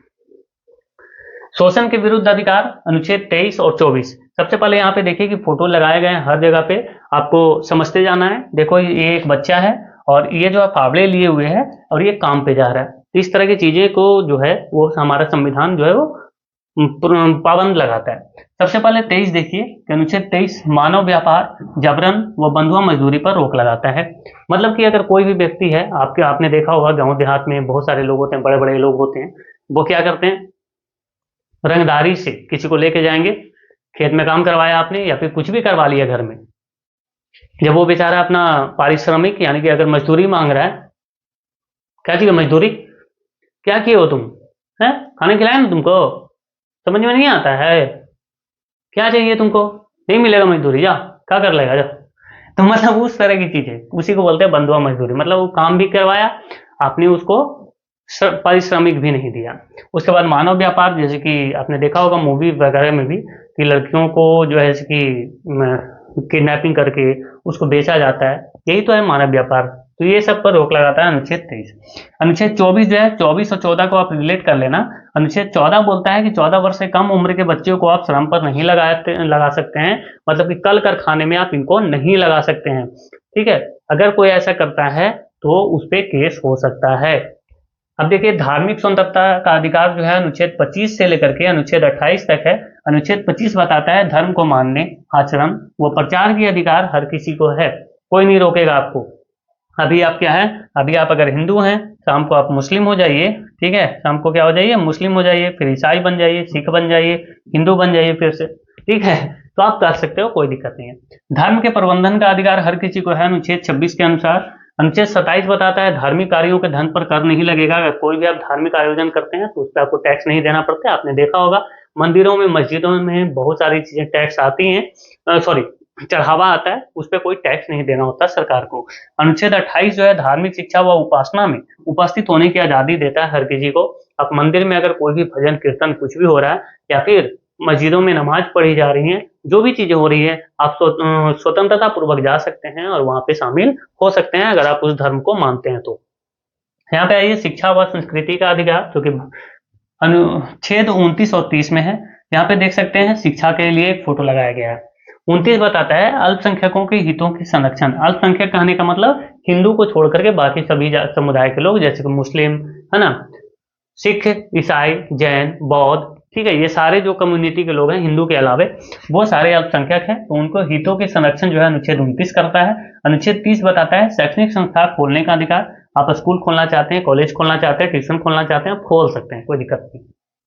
अब देखिए संवैधानिक उपचारों का अधिकार, इसको ये मोस्ट इंपॉर्टेंट है, इसको जो है डॉक्टर भीमराव अंबेडकर ने संविधान की आत्मा भी कहा था। मूल अधिकार का संरक्षण के लिए सर्वोच्च न्यायालय जो है वो रीट जारी करती है। कितने प्रकार की रीट? 5 प्रकार की। बंदी प्रत्यक्षीकरण, बंदी प्रत्यक्षीकरण का मतलब क्या है कि अगर किसी को भी बंदी बनाया गया है तो उसको मजिस्ट्रेट के सामने जो है वो पेश किया नहीं जा रहा है, उसमें देर किया जा रहा है, तो जो भी बंदी हुआ है वो उसके खिलाफ जो है वो सुप्रीम कोर्ट जा सकता है और बंदी प्रत्यक्षीकरण जो रीट है वो दायर करवा सकता है। ठीक है। परमादेश, परमादेश में क्या होता है? परमादेश का मतलब है हम आदेश देते हैं। जैसे कोई भी अधिकारी, बड़े पदाधिकारी हैं और उनका जो भी कर्तव्य है वो अपने कर्तव्यों का निर्वहन अच्छे तरीके से नहीं कर रहे, तो आप सुप्रीम कोर्ट उनको क्या याद दिलाता है, उनका कर्तव्य कि आपका कर्तव्य क्या है, हम आदेश देते हैं। परमादेश का मतलब यही होता है। अधिकार परीक्षा का मतलब क्या होता है कि जो भी अधिकारी या फिर पदाधिकारी हैं उनका जो अधिकार है, उनके जो दायरे हैं, अगर वो दायरे से बाहर निकल के कुछ भी कार्य कर देते हैं तो सुप्रीम कोर्ट उनको याद दिलाता है कि आपका अधिकार क्या है। ठीक है, वो अपने अधिकार में रहकर ही काम करें, वो ऐसा अधिकार परीक्षा वो बताता है। प्रतिषेध और उत्प्रेषण, प्रतिषेध और उत्प्रेषण भी समझा देता हूं। प्रतिषेध कहने का मतलब क्या है कि अगर कोई भी कानून है, कोई भी कानून बनाया जा रहा है, पहले अभी देखो कानून बना नहीं है, बनाया जा रहा है। अगर बनाया जा रहा है, किसी को लग रहा है कि ये कानून गलत है, तो सुप्रीम कोर्ट का दरवाजा खटखटा सकता है और सुप्रीम कोर्ट उस पर ये वाला रेट जारी करेगा, प्रतिषेध करेगा, रोकेगा। अब उत्प्रेषण क्या है, अगर कोई कानून बन चुका है, ठीक है, बनने के बाद आपको मालूम हुआ लेकिन अभी लागू नहीं हुआ, लागू होने जा रहा है, कानून बन चुका है लेकिन लागू नहीं हुआ, लागू होने जा रहा है, तो लागू होने से रोकने के लिए इसको दायर किया जाता है। ठीक है, आगे चलते हैं। अब हम बात करते हैं नीति निर्देशक तत्व की, जो कि बहुत ही इंपॉर्टेंट है। और नीति निर्देशक सिद्धांत जो है आयरलैंड के संविधान से लिया गया था, सबसे पहले तो आपको ये मालूम होना चाहिए। और ये जो है भाग 4 में अनुच्छेद 36 से 51 तक में इसका वर्णन है। आयरलैंड के संविधान से लिया गया, भाग 36 से 51 तक जो है इसका वर्णन है। हालांकि ये जो है ये वाद योग्य नहीं है। अगर इसमें से किसी भी चीज का अगर पालन नहीं हो रहा है तो आप ऐसा नहीं है कि आप सुप्रीम कोर्ट में जाकर के आप चैलेंज कर सकते हो, नहीं कर सकते। हाँ, लेकिन फंडामेंटल राइट्स जो था, जो आपका जो मौलिक अधिकार है, उसके लिए आप सुप्रीम कोर्ट तो जा सकते हो भाई, कोई दिक्कत नहीं है, आप जाइए एकदम स्वतः, उस पर तुरंत सुनवाई होगी। लेकिन यहाँ पे आप नहीं जा सकते हैं, ठीक है, नहीं जा सकते, यहाँ पे सुनवाई नहीं होगी। इसमें से बहुत सारी, ये बस इसलिए दिया गया है ताकि राज्य जो है ये सारी चीज करने का प्रयास करे।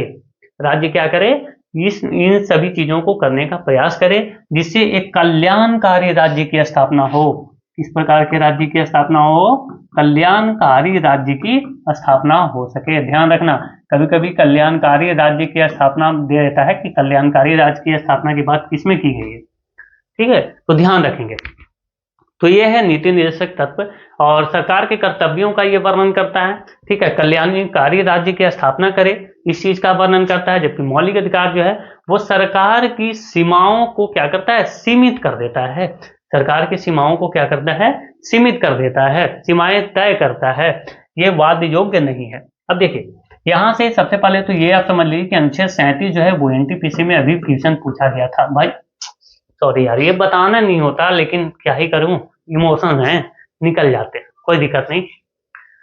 न्यायालय द्वारा परिवर्तनीय नहीं है, ये बोलता है कि न्यायालय द्वारा ये परिवर्तनीय नहीं है, न्यायालय में इसकी कोई सुनवाई नहीं होगी। अनुच्छेद 40 ग्राम पंचायतों का गठन की बात करता है, और ये गांधी जी का सपना था। अनुच्छेद 44 जो है समान नागरिक संहिता की बात करता है। किसकी, समान नागरिक संहिता, यूसीसी, यूनिफॉर्म सिविल कोड। तो ये बताना है कि यूसीसी लागू करने वाला भारत का पहला राज्य कौन है, भारत का जो पहला राज्य है वो कौन है, आप मुझे जरूर बताना कमेंट में। अनुच्छेद 45 बोलता है बच्चों के लिए अनिवार्य शिक्षा। अभी थोड़ी देर पहले ही हमने बताया था, संविधान संशोधन जो है 86वां संविधान संशोधन 2002, थोड़ी देर पहले हम लोगों ने पढ़ा ना वहां पे, तो यही है 45। अनुच्छेद 48A पर्यावरण का संरक्षण, 48A क्या बताता है, पर्यावरण का संरक्षण। 49 बताता है राष्ट्रीय महत्व के स्मारकों और स्थानों का संरक्षण करेगा कौन, तो राज्य का ये कर्तव्य है, राज्य इसको करे। न्यायपालिका को कार्यपालिका से पृथकीकरण, ये बार बार पूछा जाता है, मोस्ट इंपॉर्टेंट है, जो भी इंपॉर्टेंट है वही मैंने लिखा है। अनुच्छेद 51 अंतरराष्ट्रीय शांति व सुरक्षा बहाल करे, ये अनुच्छेद 51 में बात है। डीपीएसपी और फंडामेंटल राइट जो है वो एक दूसरे के पूरक हैं, एक दूसरे को पूरा करने का काम करते हैं। जबकि आयरलैंड में जो है ना, वो डीपीएसपी को बहुत ही सख्ती से लागू किया जाता है, लेकिन यहाँ पे ऐसा नहीं है। ठीक है, कोई दिक्कत तो नहीं होगा। 2 अनुच्छेद हम और आपको बताना चाहेंगे। एक तो अनुच्छेद 43 का ए, 43A क्या बोलता है कि सबसे पहले तो वो बोलता है इसे औद्योगिक लोकतंत्र भी बोला जाता है। यहाँ पे लिखो 43A, इसे क्या बोला जाता है, औद्योगिक लोकतंत्र। मतलब कि उद्योग में जो है वो लोगों की भागीदारी, औद्योगिक लोकतंत्र, उद्योग में किसकी भागीदारी होनी चाहिए? तो यहाँ की लोगों की भागीदारी होनी चाहिए। और इसको 42वां संविधान संशोधन 1976 के द्वारा जोड़ा गया था। कब जोड़ा गया था? 42वां संविधान संशोधन 1976 के द्वारा। एक चीज और आप ध्यान रखो, 43B, कौन सा? 43B, इसको कब जोड़ा गया? तो 97वां संविधान संशोधन 2011 के द्वारा। कब जोड़ा गया? 97वां संविधान संशोधन 2011। और 43B में किसका वर्णन है? तो आप बोलेंगे कि सहकारी समितियों का वर्णन है। किसका समिति है? किसका? सहकारी समितियों का वर्णन है। ठीक है, कोई दिक्कत तो नहीं। और अब बात करेंगे कि सहकारी समिति और कहाँ पे है, तो यही जो संविधान संशोधन है 97वां। देखो हम बीच बीच में संविधान संशोधन इसलिए पढ़ाते जा रहे हैं ताकि हर चीज आपको क्लियर होती जाए जो भी इंपॉर्टेंट है, और यहीं से क्वेश्चन बनेंगे, इससे बाहर नहीं बनेंगे। ठीक है, ऐसा नहीं है कि आपसे 5वां और 6ठा पूछ लेगा। यहाँ पे देखिए, तो 42वां संविधान 97वां संविधान संशोधन 2011 के द्वारा अनुच्छेद 43B में सहकारी समितियों को जोड़ा गया।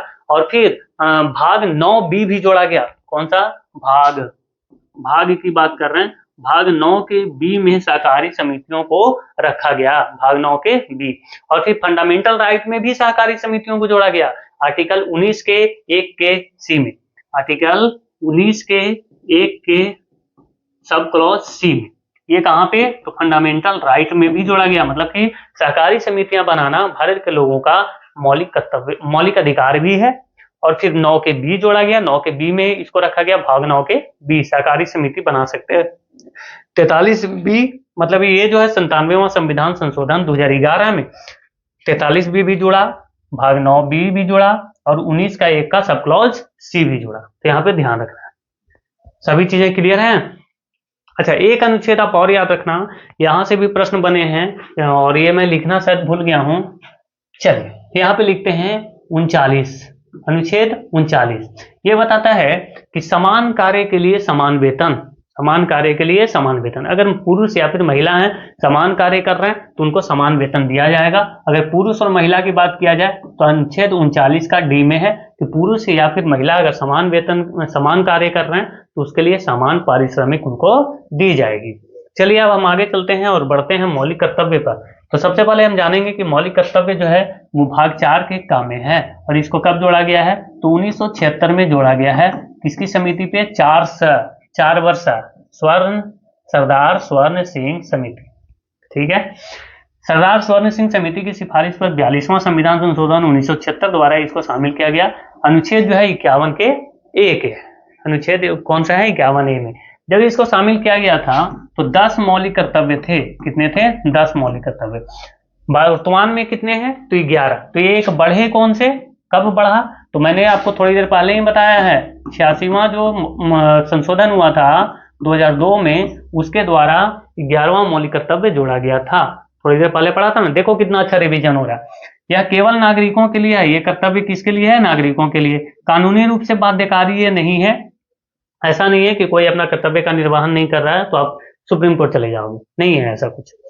JS वर्मा समिति ने इसको बाध्यकारी बनाने के लिए भी बोला था। JS वर्मा समिति ने बोला भाई इसको क्यों नहीं बाध्यकारी बना दिया जाए, लेकिन इसको बाध्यकारी नहीं बनाया गया। और ये JS वर्मा जो समिति है इसकी स्थापना की जाती है 1999 में। इसने बोला कि ये जो बाध्यकारी नहीं है इसलिए लोग इसका पूरा पालन नहीं करते, इसलिए इसको क्या किया जाए? बाध्यकारी बना दिया जाए। तो फिर अगर आप बाध्यकारी बना दोगे तो फिर मौलिक अधिकार का क्या मतलब है भाई, है ना? देखिए इसमें बहुत सारे कर्तव्य हैं आपके, जैसे कि राष्ट्रीय ध्वज का सम्मान करें, राष्ट्र की एकता और अखंडता बनाए रखें, शिक्षा इसका आप सम्मान करें, फिर सांप्रदायिक जो चीजें हैं उसको ना होने दें, सांप्रदायिक हिंसा ना हो, ये सारी चीजें। राष्ट्र की रक्षा करें अगर जब भी जरूरत पड़े, है ना?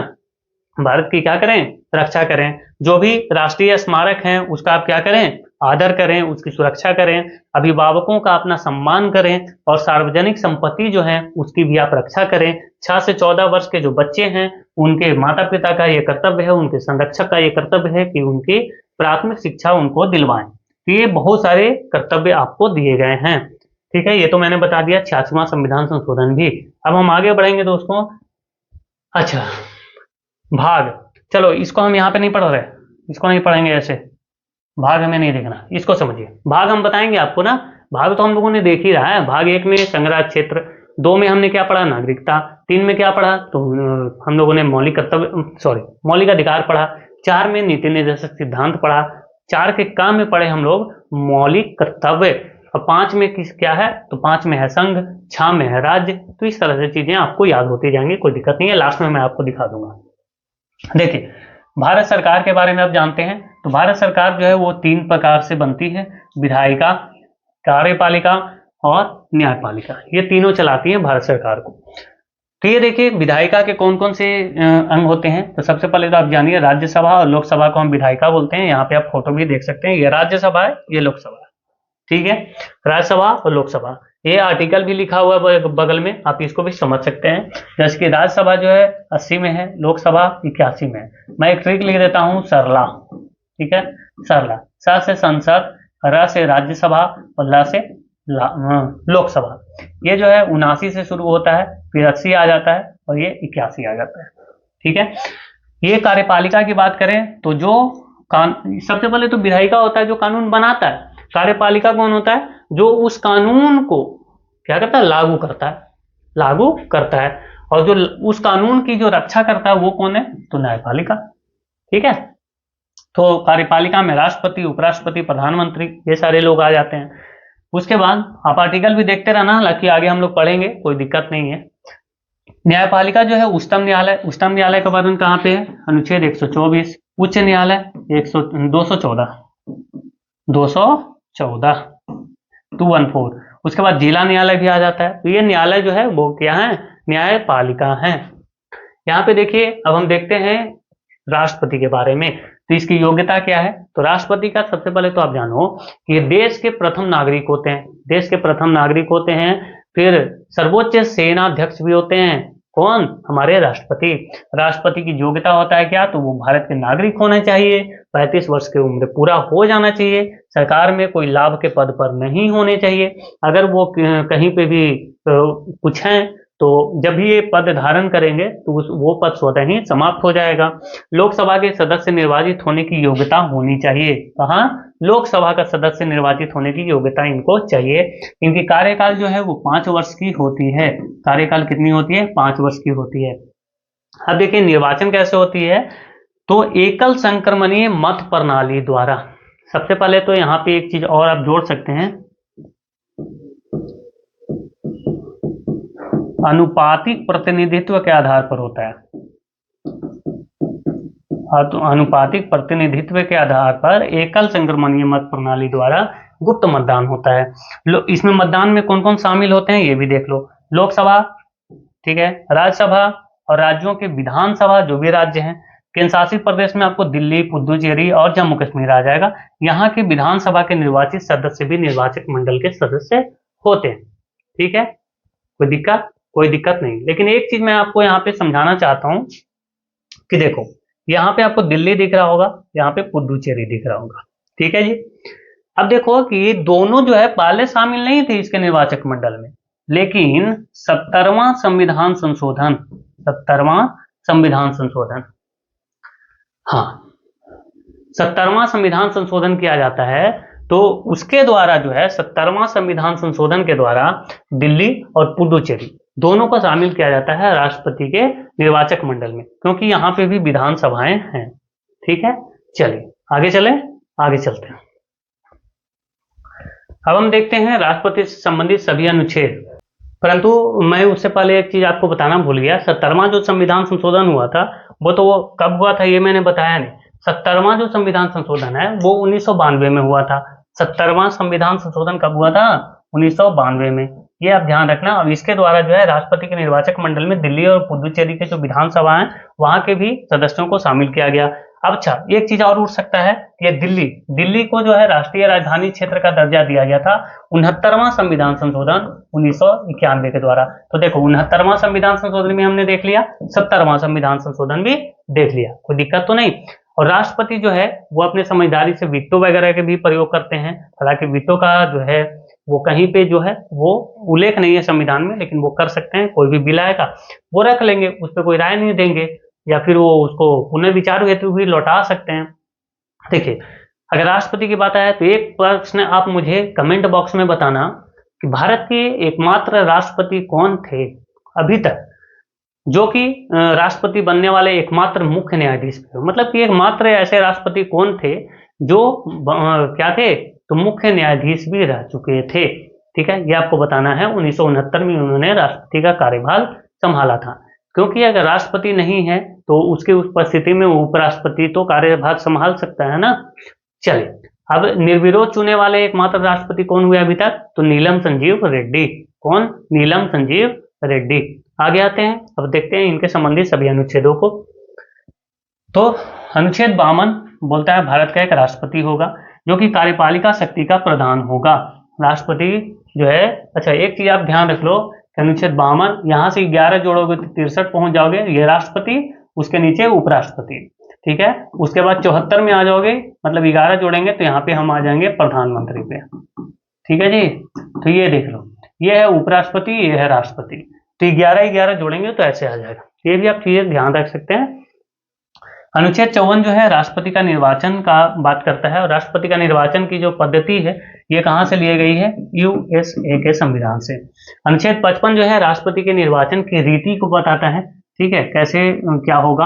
अनुच्छेद 56 जो है राष्ट्रपति का पदावधि को बताता है, कब तक उसके पदावधि रहेंगे, तो ये 5 साल हो सकते हैं, है ना। ये बर्खास्त भी किए जा सकते हैं महाभियोग के द्वारा, या फिर संसद भी इन पर बहुत सारी चीजें कर सकती है। सुप्रीम कोर्ट भी इनको, अगर ये संविधान के पालन नहीं करते तो सुप्रीम कोर्ट भी इनको हटा सकती है। लेकिन किसी भी चीज को करने के लिए जो है वो 14 दिन पूर्व इनको क्या नोटिस देना होता है इनके पास।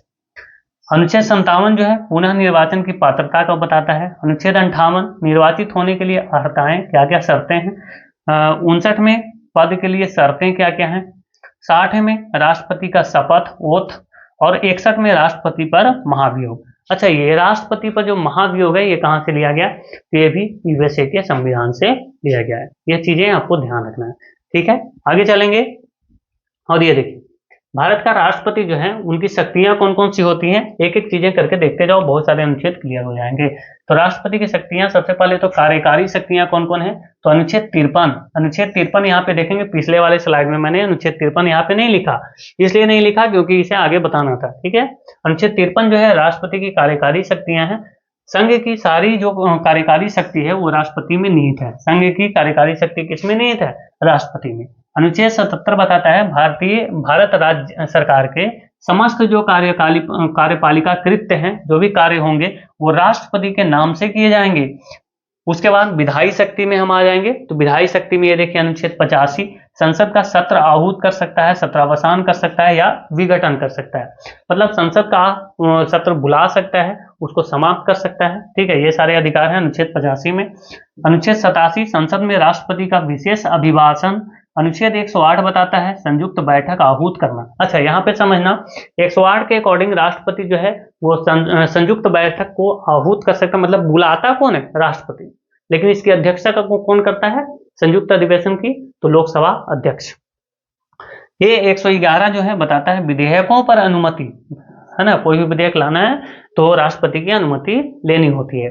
अनुच्छेद 123 अध्यादेश जारी कर सकता है राष्ट्रपति। तो ये कैसी शक्तियां हैं, तो ये है विधायी शक्तियां राष्ट्रपति की। अब हम देखते हैं राष्ट्रपति का शक्तियां में, सबसे पहले न्यायिक शक्तियां देखेंगे। तो न्यायिक शक्तियां में अनुच्छेद 72 बताता है क्षमादान की शक्ति। क्षमादान कर सकता है किसी भी दोषी व्यक्ति को, अगर वो राष्ट्रपति को लगे कि नहीं व्यक्ति अच्छा है, वो सुधर सकता है, तो उसके जो भी उसको सजा मिली है उसको निराकरण कर सकता है, परिहार कर सकता है, क्षमा कर सकता है ना। ये सारी चीजें वो कर सकता है। सजा को कम कर सकता है, प्रविलंबन कर सकता है, मतलब प्रविलंबन मतलब सजा को टाल सकता है कुछ दिनों के लिए। ये सारी चीजें वो कर सकता है।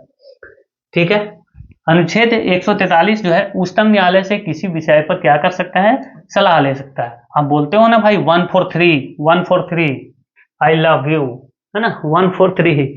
चलो, तो आप क्या कोई राय लेते हो ना कि नहीं, तभी तो बोलते हो। अच्छे अगर बात होती है तभी तो बोलते हैं आई लव यू, है ना।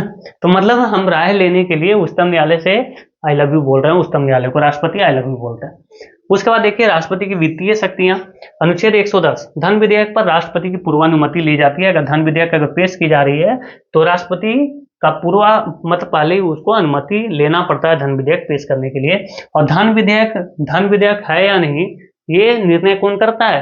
ये निर्णय करता है लोकसभा अध्यक्ष। ठीक है, बीच बीच में मैं एक्स्ट्रा फैक्ट बता रहा हूँ। अनुच्छेद 112 वार्षिक वित्तीय विवरण पेश करवाना। वार्षिक वित्तीय विवरण मतलब बजट। संविधान में बजट शब्द का कहीं भी यूज नहीं हुआ, इसलिए वार्षिक वित्तीय विवरण का यूज हुआ है। अनुच्छेद 267 राष्ट्रपति की पूर्वानुमति से ही आकस्मिक निधि और एक संचित निधि होती है। तो आकस्मिक निधि से व्यय 267। अगर संचित निधि की बात करें तो ये 266 है। संचित निधि से ही जितने भी बड़े बड़े पदाधिकारी हैं, राष्ट्रपति, प्रधानमंत्री जो भी है, उनको जो भी वेतन देना होता है वो संचित निधि से ही दी जाती है। और संचित निधि से ही जो भी व्यय किए जाते हैं वो संसद की अनुमति लेकर के संचित निधि से व्यय होते हैं। लेकिन आकस्मिक निधि पर जो व्यय होते हैं वो राष्ट्रपति की पूर्वानुमति ली जाती है। संचित निधि का मतलब, आकस्मिक निधि का, अरे यार ये क्या कर रहे हो यार, कौन तुम? आकस्मिक निधि का मतलब क्या है? अरे यार ये तो गड़बड़ कर रहा है भाई, पढ़ाने नहीं देगा क्या भाई? तेरे को मैं मारूंगा आज। चलो चला जा। सॉरी दोस्तों, वो थोड़ा सा आगे डिस्टर्ब कर दिया भाई। चलो कोई बात नहीं, उसका भी हक है। तो आकस्मिक निधि जो है वो आकस्मिक के लिए मतलब आपातकाल के लिए होता है। आप मान के चलो जब सारे चीजें, कोई रास्ता ना दिखे तो वो दिखेगा। अनुच्छेद 280 वित्त आयोग का गठन करता है कौन? तो राष्ट्रपति के द्वारा की जाती है। आगे आइए, राष्ट्रपति की शक्तियां में आकस्मिक शक्ति भी है एक, जैसे कि अनुच्छेद 352 राष्ट्रीय आपातकाल की घोषणा करना। ठीक है, अनुच्छेद, अच्छा सॉरी, यहाँ पे ये 360 होगा, ये वाला गड़बड़ हो गया, इसको कर लीजिए आप 356। राज्यों में राष्ट्रपति शासन है ना। हाँ, अगर किसी भी राज्य के जो राज्यपाल होते हैं, अगर वो राष्ट्रपति को ये सूचित करते हैं कि इस राज्य में कानून व्यवस्था सही नहीं है, इसको सुधारा जाए, तो वो क्या करेंगे? सुधारा क्या जाए, यहाँ पे राष्ट्रपति शासन लगा दिया जाए, तो वहां पे राष्ट्रपति शासन लगा दिया जाएगा। ये 356 के अकॉर्डिंग। ठीक है, अनुच्छेद 360 कहता है वित्तीय आपातकाल की घोषणा, लेकिन ये अभी तक लगाई नहीं गई है। भारत में ऐसी परिस्थिति नहीं आई है कि वित्तीय आपातकाल लगाना पड़े। तो यहाँ पे, और ये जो है, अच्छा चलो कोई बात नहीं, ये आप समझ लिए। आपातकाल भी यहाँ पे हो गया चीज जो कि राष्ट्रपति की आकस्मिक शक्ति है। आगे चलते हैं, आगे चलिए। अब हम उपराष्ट्रपति के बारे में थोड़ा सा बात कर ले, तो उसके बाद संसद वगैरह सब चीज समझ लेंगे। तो भारत का उपराष्ट्रपति की योग्यता वही है कि भारत का नागरिक होना चाहिए, और ये राज्यसभा के पदेन सभापति होते हैं। कौन से? पदेन सभापति। न्यूनतम उम्र 35 वर्ष होनी चाहिए, सरकार में लाभ के पद पर नहीं होने चाहिए, राज्यसभा का सदस्य निर्वाचित होने की योग्यता होना चाहिए, जबकि राष्ट्रपति बनने के लिए लोकसभा का सदस्य निर्वाचित होने की योग्यता होनी चाहिए। इनका भी कार्यकाल जो है वो 5 से 5 वर्ष ही होती है। ठीक है, और इनको जो वेतन दिया जाता है वो राज्यसभा के पदेन सभापति के लिए दिया जाता है, ना कि उपराष्ट्रपति के लिए दिया जाता है। 4 लाख रुपया शायद दिया जाता है, अब शायद बढ़ाया भी गया है। निर्वाचन देखिए, एकल संक्रमणीय मत प्रणाली द्वारा, यहाँ पे भी वही चीज है ना, अनुपातिक प्रतिनिधित्व प्रणाली जो है उसके द्वारा एकल संक्रमणीय मत है ना, और गुप्त मतदान होता है। इसमें जो है निर्वाचक मंडल में लोकसभा और राज्यसभा के जो निर्वाचित सदस्य हैं और जो भी मनोनीत सदस्य हैं वो भाग लेते हैं। अच्छा, अब ये मनोनयन से मुझे याद आया भाई, राज्यसभा में तो राष्ट्रपति 12 लोगों को मनोनीत करता है। राज्यसभा में कितने लोगों को? 12 लोगों को। लेकिन क्या लोकसभा में करता है? क्या लोकसभा में करता है? तो आप बोलेंगे नहीं, पहले करता था 2 लोगों को, लेकिन 104वां जो संविधान संशोधन हुआ उसमें जो लोकसभा है, लोकसभा में जो 2 लोगों को राष्ट्रपति मनोनीत करता था आंग्ल भारतीय समुदाय के, उसको क्या कर दिया गया? समाप्त कर दिया गया। ठीक है, उसको बाद में पढ़ेंगे। अनुच्छेद 63 देख लीजिए, उपराष्ट्रपति का पद की बात करता है, थोड़ी देर पहले ही बताया था। और 64 बोलता है उपराष्ट्रपति जो है वो राज्यसभा के सभापति होगा, पदेन सभापति होगा। ठीक है, इससे पहले कि मैं आगे बढ़ूं, थोड़ा सा मैं संसद के बारे में आपको बताता हूं। ये देखिए, सबसे पहले हम संसद के बारे में बात कर लेते हैं। तो संसद का अंग कौन कौन सा है दोस्तों? तो संसद के अगर हम अंग की बात करेंगे तो एक तो राष्ट्रपति होता है। संसद के अंग 3 होते हैं, राज्यसभा, लोकसभा, लोकसभा और राष्ट्रपति। लेकिन हम यहाँ पे राष्ट्रपति नहीं लिख रहे हैं, ठीक है, आप बस समझना। संसद का वर्णन जो है अनुच्छेद 79 में है, राज्यसभा जो है 80 में है, और लोकसभा 81 में, अनुच्छेद 81 में। उसी तरीके से ये संसद जो है केंद्र में होती है, लेकिन राज्यों में होती है विधानमंडल। क्या होती है दोस्तों? विधानमंडल। विधानमंडल के अंग कौन कौन से हैं? तो एक तो होगा विधान परिषद, विधान परिषद, और एक होगा विधानसभा, विधानसभा। और राज्यपाल भी होते हैं विधानमंडल के अंग, लेकिन हम यहाँ पे राज्यपाल नहीं लिख रहे, अब समझना चीजों को। ठीक है जी। अब देखिए और भी चीजें लिख दो। चलिए यहाँ पे देखते हैं, इसका अनुच्छेद लिख देते हैं 170, और ये विधानसभा 168। ठीक है, विधानसभा का वर्णन कहाँ पे है? 168 में। अब यहाँ पे मैं आपको एक एक चीजें करके बताता हूँ। पहले यहाँ से, जैसे कि केंद्र सरकार में जो संसद होती है, तो राज्यसभा यहाँ पे उच्च सदन होता है, क्योंकि ये भंग नहीं होता। ये भंग क्यों नहीं होता? क्योंकि इनके जो सदस्य होते हैं उनके कार्यकाल होते हैं 6 वर्ष, और हर दूसरे वर्ष 1/3 जो सदस्य होते हैं, 1/3 सदस्य हर जो 2 वर्ष में क्या हो जाता है? 2 वर्ष में सेवानिवृत्त हो जाते हैं 1/3 सदस्य। इस प्रकार देखेंगे कि इसका कार्यकाल हर एक सदस्य का 6 वर्ष का होता है, लेकिन ये निरंतर चलते रहता है, इसलिए कभी भंग ही नहीं होता। लेकिन लोकसभा जो है वो भंग हो जाता है, इसलिए ये क्या है? ये निम्न सदन है, संसद का निम्न सदन है। इनके सदस्यों का कार्यकाल होता है 5 वर्ष। जैसे ही 5 वर्ष पूरा होगा ये भंग हो जाता है, इसको समाप्त कर दिया जाता है, पुनः चुनाव करवाए जाते हैं। राज्यसभा में जो है वो राज्यसभा के सदस्यों को 12 सदस्यों को राष्ट्रपति मनोनीत करता है आंग्ल भारतीय समुदाय के, जबकि लोकसभा का भी करता था, लेकिन अब नहीं करता। राज्यसभा के सदस्यों की टोटल संख्या कितनी है? तो 250 हो सकती है, जबकि लोकसभा के टोटल सदस्यों की संख्या कितनी हो सकती है? 550 हो सकती है। हालांकि अभी तो 543 ही है। ठीक है, तो ये देख लेना, ये लोकसभा और राज्यसभा में मैंने आपको अंतर बताया है। अब उसी तरीके से विधान परिषद जो है ये यहाँ पे राज्यों में उच्च सदन होता है, और विधान सभा जो है वो निम्न सदन होता है। ठीक है, ये कैसा सदन है? निम्न सदन है। ये चीजें ध्यान रखेंगे। अगर हम सदस्यों की बात करें तो ये कितना हो सकता है? विधानसभा में अधिकतम 500 हो सकता है। विधानसभा में अधिकतम कितने हो सकते हैं? 500 हो सकते हैं अधिकतम, लेकिन 60 से कम भी नहीं हो सकता। वैसे अपवाद में 3 स्टेट हैं, ठीक है, सिक्किम, गोवा वगैरह, लेकिन यहाँ पे क्या है कि 60 से कम नहीं होने चाहिए। ठीक है जी, राज्यों में जो है विधानसभा की सीटें कितनी है? 60 से कम नहीं होनी चाहिए। अब हम बात करते हैं अगर विधान परिषद की, तो 1/3 सदस्य जो हैं वो होते हैं, जितना भी विधानसभा के सदस्यों की संख्या है उसका 1/3 सदस्य इसमें शामिल होते हैं, 1/3 सदस्य। लेकिन ये 12 से कम नहीं होना चाहिए, 12 से कम नहीं होना चाहिए। ठीक है, ये भी इसका शर्त है कि 12 से कम नहीं होना चाहिए, ये एक शर्त रखा गया है। तो इस चीज को आप क्या करना? कंसीडर करना। 12 लिख दिया, एक सेकेंड, 40 लिखना था। ठीक है, 40 से कम नहीं होना चाहिए। कितना? 40 से कम नहीं होना चाहिए। हाँ, ये गलती से मैंने 12 लिख दिया, पता नहीं कैसे। वो भाग 12 जो बताना था ना वहां पे, संपत्ति का अधिकार, वो वाला याद आ गया था। चलो कोई बात नहीं। तो ये 40 से कम नहीं होना चाहिए, ये 60 से कम नहीं होना चाहिए, ये बात को ध्यान में रखना है।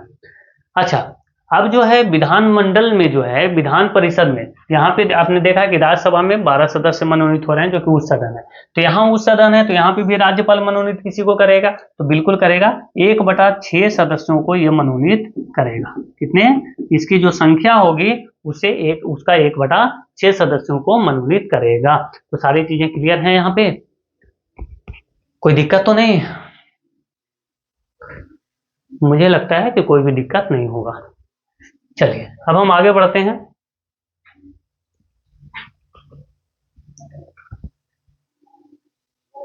हाँ, सारी चीजें सही है भाई देख रहा हूं, क्योंकि चलो, तो केंद्रीय मंत्रिपरिषद की अगर हम बात करें तो अनुच्छेद 74, राष्ट्रपति की सहायता के लिए एक मंत्री परिषद होगा जिसके प्रधान कौन होंगे? तो प्रधानमंत्री होंगे।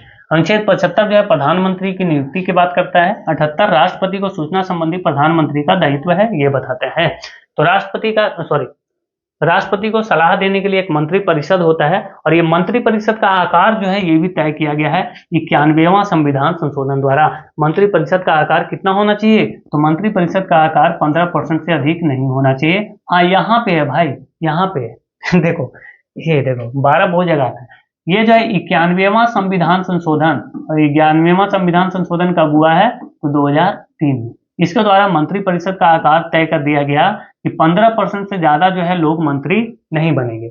और ये राज्यों के लिए भी है, लेकिन राज्यों के लिए एक शर्त रखी गई है कि राज्यों में ये 12 से कम नहीं होनी चाहिए। राज्यों में जो मंत्रिपरिषद का आकार होगा वो 12 से कम नहीं होगा। ठीक है, ये देखो यहाँ पे कंफ्यूजन था यार, अब क्लियर हुआ। राज्य मंत्रिपरिषद की अगर बात करें, केंद्रीय मंत्रिपरिषद हमने देख लिया, अब राज्य मंत्रिपरिषद। अनुच्छेद 163 राज्य मंत्रिपरिषद का वर्णन। आप यहां से भी आप ऐसे जोड़ सकते हो, 74 में अगर आप 89 जोड़ो तो 163 आ जाएगा। ठीक है, उसके बाद आप 112 से लेकर के 124 तक जो भी अनुच्छेद है वहां पे आप क्या जोड़ना, तो वहां पे प्लस 90 करोगे तो जो केंद्र में जो प्रावधान होंगे वही प्रावधान राज्य में आ जाएगा। जैसे कि एक एग्जाम्पल, 124 में सर्वोच्च न्यायालय है, इसमें आप क्या करो कि 90 जोड़ दो तो आ जाएगा 214। ठीक है, यहाँ पे उच्च न्यायालय आ जाएगा। ठीक है, तो ये बहुत बार मैंने बता रखा है, पिछली वीडियो में आप देख सकते हैं। 164 जो है वो मुख्यमंत्री की नियुक्ति करने का बता रहा है। ये मुख्यमंत्री की नियुक्ति जो है 164 में वर्णित है। और मुख्यमंत्री की नियुक्ति कौन करता है? तो ये करता है राज्यपाल। ठीक है जी, शपथ कौन करता है? राज्यपाल। चलिए आगे चलते हैं। अनुच्छेद 76 जो है भारत के महान्यायवादी की बात करता है, सरकार का विधिक अधिकारी होता है ये। और अनुच्छेद 165 महाधिवक्ता की बात करता है, और राज्य सरकार की ये वकील होता है। इसकी नियुक्ति जो है वो राज्यपाल द्वारा की जाती है, और ये राज्यपाल के प्रसाद प्रयत्न कार्य करता है, जबकि ये जो है राष्ट्रपति के द्वारा नियुक्त किया जाता है, और ये भी राष्ट्रपति के प्रसाद प्रयत्न ही कार्य करता है। इसके पारिश्रमिक तय नहीं होते, राष्ट्रपति जितना तय करेगा वो उसको दिया जाएगा, और ये महाधिवक्ता में राज्यपाल जितना तय करते वो इतना मिल जाएगा। ठीक है, अनुच्छेद 148 जो है भारत का नियंत्रक एवं महालेखा परीक्षक, यानी कि सरकार के व्यय का लेखा जोखा, इसको हम बोलते हैं CAG, कंट्रोलर। एक second, controller general of account लिखना है, CGA, है ना। ये क्या करता है कि केंद्र सरकार के जो भी चीजें हैं उसका ये लेखा जोखा करता है, और राज्य सरकारों का भी करता है। ठीक है, 280 वित्त आयोग मैंने बता दिया है। 315 यूपीएससी का गठन। 315 में क्या है? यूपीएससी का गठन। अच्छा, यूपीएससी जो है वो केंद्र सरकार के अधीन आता है, ये आप समझना। एक क्वेश्चन पूछा गया था कि IAS IPS ये जो है ये किस संस्था के अंतर्गत आते हैं, है ना। तो ये केंद्र सरकार इसका राइट आंसर था, संस्था नहीं कुछ और ही था। अनुच्छेद 324 जो है वो निर्वाचन आयोग का वर्णन है। ठीक है, आगे चलिए। संसद का, अच्छा भारत का संसद ये तो मैंने बता दिया भाई, 79 80 81 89 में राज्यसभा के सभापति, राज्यसभा के सभापति। अच्छा, ये कुछ गड़बड़ लिख दिया क्या मैंने? ये तो 64 होना चाहिए ना इसको, ये यहाँ पे गड़बड़ है भाई, देखना। 93 लोकसभा के अध्यक्ष, 93 क्या है? लोकसभा अध्यक्ष। अच्छा ये सही है। ये जो है तो लोकसभा के जो भी मेंबर होते हैं वो अपने में से ही किसी एक को अध्यक्ष और उपाध्यक्ष चुन सकते हैं, इनके लिए कोई चुनाव नहीं होता। ठीक है, अपने से चुन लेते हैं हम लोग। 105 संसद की विशेष शक्ति का बात करता है, और ये राज्यों के विधानमंडल में जब आएंगे, ये तो हमने भारत के लिए देखा, सेंट्रल के लिए, ये राज्यों के लिए। 168 किसका बात करता है? विधान मंडल का। और 169 किसका बात करता है? विधान परिषद की संरचना। थोड़ी देर पहले हमने 170 बता दिया है, उसको आप थोड़ा सा उसको सुधारिएगा उसको। 170 लिख दिया था ना विधानसभा के लिए, विधान परिषद के लिए हमने क्या लिख दिया था? शायद 171 लिख दिया, उसको आप थोड़ा सुधारेंगे, 169 होगा। ठीक है, वो गलती से लिख दिया है शायद मैंने। भारत का सर्वोच्च न्यायालय, अनुच्छेद 124 ये तो बता दिया। 129 के अकॉर्डिंग न्यायालय जो है वो एक अभिलेख न्यायालय है। 131 सर्वोच्च न्यायालय का मूल अधिकार क्षेत्र की बात करता है, कहां तक वो काम करेगा। 137 भी बता दिया, न्यायिक समीक्षा। 32 भी बता दिया, कोई दिक्कत नहीं है। उच्च न्यायालय 214 बता दिया, और 226 के अकॉर्डिंग जो है ये रीट जारी कर सकता है। सुप्रीम कोर्ट रीट जारी कर सकता है 32 के अकॉर्डिंग, जबकि हाई कोर्ट रीट जारी कर सकता है अनुच्छेद 226 के अकॉर्डिंग। यहाँ पे देखेंगे राज्य के राज्यपाल, तो 352 में राज्यपाल की परिभाषा है। 153 में प्रत्येक राज्य के लिए एक राज्यपाल होगा। लेकिन अब क्या है ना कि थोड़ी देर पहले मैंने बताया कि 44वां संविधान संशोधन में, सॉरी 7वां संविधान संशोधन में ये प्रावधान किया गया कि 2 राज्यों के लिए एक राज्यपाल भी हो सकता अनुच्छेद 154 राज्यपाल की शक्ति की बात करता है। अनुच्छेद 155 राज्यपाल की नियुक्ति की बात करता है। 161 राज्यपाल की क्षमादान की शक्ति, लेकिन ये मृत्यु दंड को क्षमा नहीं कर सकता है। केंद्र राज्य संबंध देखिए, तो आइए दोस्तों अब हम बात करते हैं केंद्र राज्य संबंध की। तो एक बात आप याद रखना कि सरकारिया आयोग, कौन सा आयोग? सरकारिया आयोग, इसका संबंध किससे है? सरकारिया आयोग का संबंध है केंद्र राज्य संबंध से। तो इसमें एक अनुच्छेद आपको याद रखना है, अनुच्छेद 249, राज्य सूची पर संसद द्वारा कानून बनाने का प्रावधान ये करता है। आपको पता होगा कि 3 प्रकार की जो सूचियां हैं, 3 प्रकार की सूचियां, एक तो हो गया संघ सूची, ठीक है। संविधान की 7वीं अनुसूची क्या बात करता है? 7वीं अनुसूची में 3 प्रकार की सूचियां दी गई हैं कि कौन किस पे कानून बनाएगा। एक है राज्य सूची और एक है समवर्ती सूची। समवर्ती सूची जो है ऑस्ट्रेलिया के संविधान से लिया गया है और इस पे दोनों सरकार कानून बना सकते हैं, राज्य सरकार भी या फिर केंद्र सरकार भी। एक सेकेंड रुकिएगा, चलिए ठीक है। हाँ, राज्य सरकार भी या फिर केंद्र सरकार भी। तो देखिए पहले क्या हुआ ना कि संघ सूची में 97 सब्जेक्ट थे, अब वो 100 हो चुके हैं। पहले राज्य सूची में जो है वो कितने विषय थे? तो आप बोलेंगे 66 विषय थे। कितने? 66 विषय थे। अब कितने हो गए? 61, 5 कम हो गए।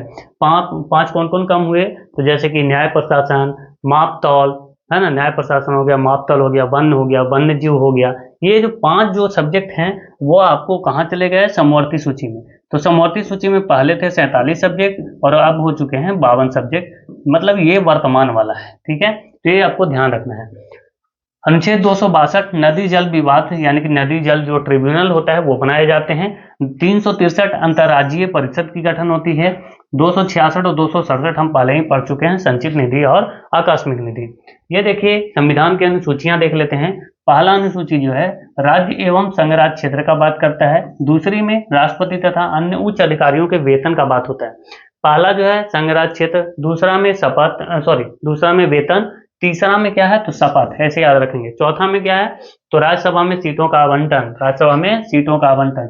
पांचवा में क्या है? अनुसूचित क्षेत्र और एसटी के प्रशासन के नियंत्रण। तो अच्छा, अनुसूचित जब जाति और जनजाति की अगर बात आती है तो 2-3 अनुच्छेद मैं आपको बताता हूँ। सबसे पहले तो एक याद रखना 330 जो प्रावधान है वो क्या करता है? तो 330 बोलता है कि लोकसभा में, किसमें? तो लोकसभा में किसका आरक्षण ये बात कर रहा है? तो लोकसभा में एससी और एसटी का आरक्षण। लोकसभा में जो है एससी, यानी कि एससी का मतलब शेड्यूल कास्ट यानी अनुसूचित जाति, या फिर एसटी यानी कि अनुसूचित जनजाति, शेड्यूल ट्राइब, इसके आरक्षण का बात लोकसभा में। तो ये 330। 332 किसका बात करता है? तो 332 करता है विधानसभा में। विधानसभा में एससी एसटी का आरक्षण, विधानसभा में एससी एसटी का आरक्षण जो है 332 के अकॉर्डिंग।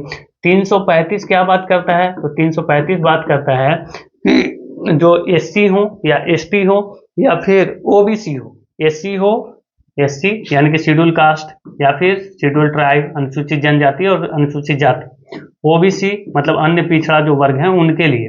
तो जो भी पद हैं, जो सेवाएं हैं, कौन सी सेवाएं? तो विभिन्न जो सेवाएं होती हैं उसमें आरक्षण, विभिन्न सेवाओं किसके लिए? तो एससी एसटी और ओबीसी का विभिन्न सेवाओं में आरक्षण जो है वो 335 के अकॉर्डिंग। एक चीज और रखो, याद रखो, 338 और 338 का, ठीक है, ये आपको ध्यान रखना है। यहाँ से प्रश्न बने इसलिए मैं बता रहा हूँ, ऐसे नहीं बताता। 338 आपको बात करता है कि राष्ट्रीय अनुसूचित जाति जो आयोग है, यानी कि एससी आयोग, ठीक है, एससी आयोग की बात जो है अनुच्छेद 338 का जो है ये बात करता है किसका? तो एसटी आयोग यानी कि राष्ट्रीय अनुसूचित जनजाति आयोग जो है वो 338 के काम है, ठीक है। तो ये अनुसूचित जो जाति है उसका अगर बात आया तो इसलिए मैंने यहाँ पे बता दिया और इससे काफी प्रश्न बने। ये 5 अनुच्छेद आपको ध्यान रखने हैं, एकदम नेसेसरी है, ठीक है। आगे चलते हैं। छठी अनुसूची जो है विशेष राज्यों का प्रावधान करता है, मतलब कि असम, मेघालय, त्रिपुरा, मिजोरम के जनजातीय क्षेत्र और उसके प्रशासन का बात करता है। 7वीं अनुसूची जो है केंद्र राज्य के बीच शक्तियों का विभाजन, जो कि अभी हमने थोड़ी देर पहले बताया, संघ सूची, राज्य सूची और समवर्ती सूची, जिसमें शक्ति का विभाजन किया गया है। संघ सूची में पहले 97 सब्जेक्ट थे और अब 100 हो चुके हैं, जबकि राज्य सूची में पहले 66 थे, अब 61 हो चुके हैं। समवर्ती सूची में पहले 47 थे, अब हो चुके हैं 52। 8वीं अनुसूची भाषा की बात करता है, तो यहाँ पे हम भाषा को तो आप पहले समझा देते हैं। मूल रूप से जो है वो 14 भाषाओं को इसमें शामिल किया गया था संविधान में। कितनी? 8वीं अनुसूची में मूल रूप से 14 भाषाओं को शामिल किया गया था। ठीक है, हम किसकी बात कर रहे हैं? 8वीं अनुसूची की, ध्यान रखिएगा। तो 14 भाषाएं। फिर जो है 1967 में जो है वो 21वां संविधान संशोधन होता है। ध्यान रखेंगे, ये हम संशोधन पढ़ रहे हैं। इसमें जो है सिंधी भाषा को भारत की 8वीं अनुसूची में शामिल किया जाता है। उसके बाद हो जाता है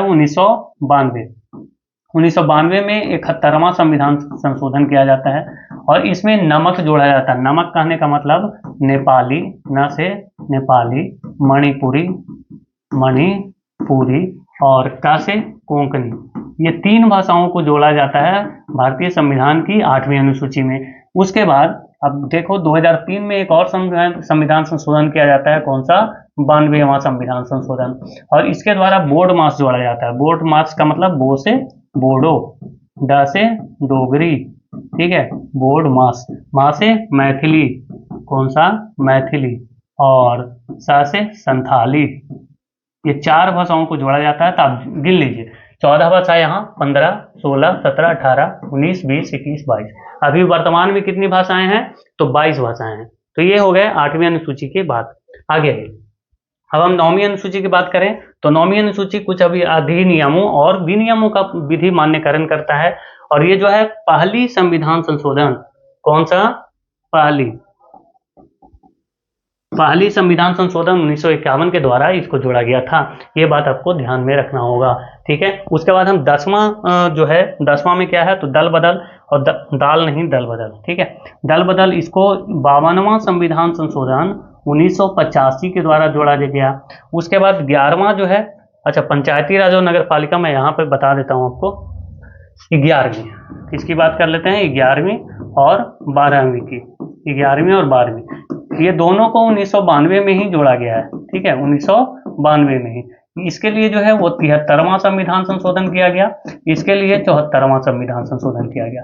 पंचायती राज की जो नींव है वो बलवंत राय जो मेहता समिति है वो त्रिस्तरीय पंचायती राज की क्या की थी? सिफारिश की थी।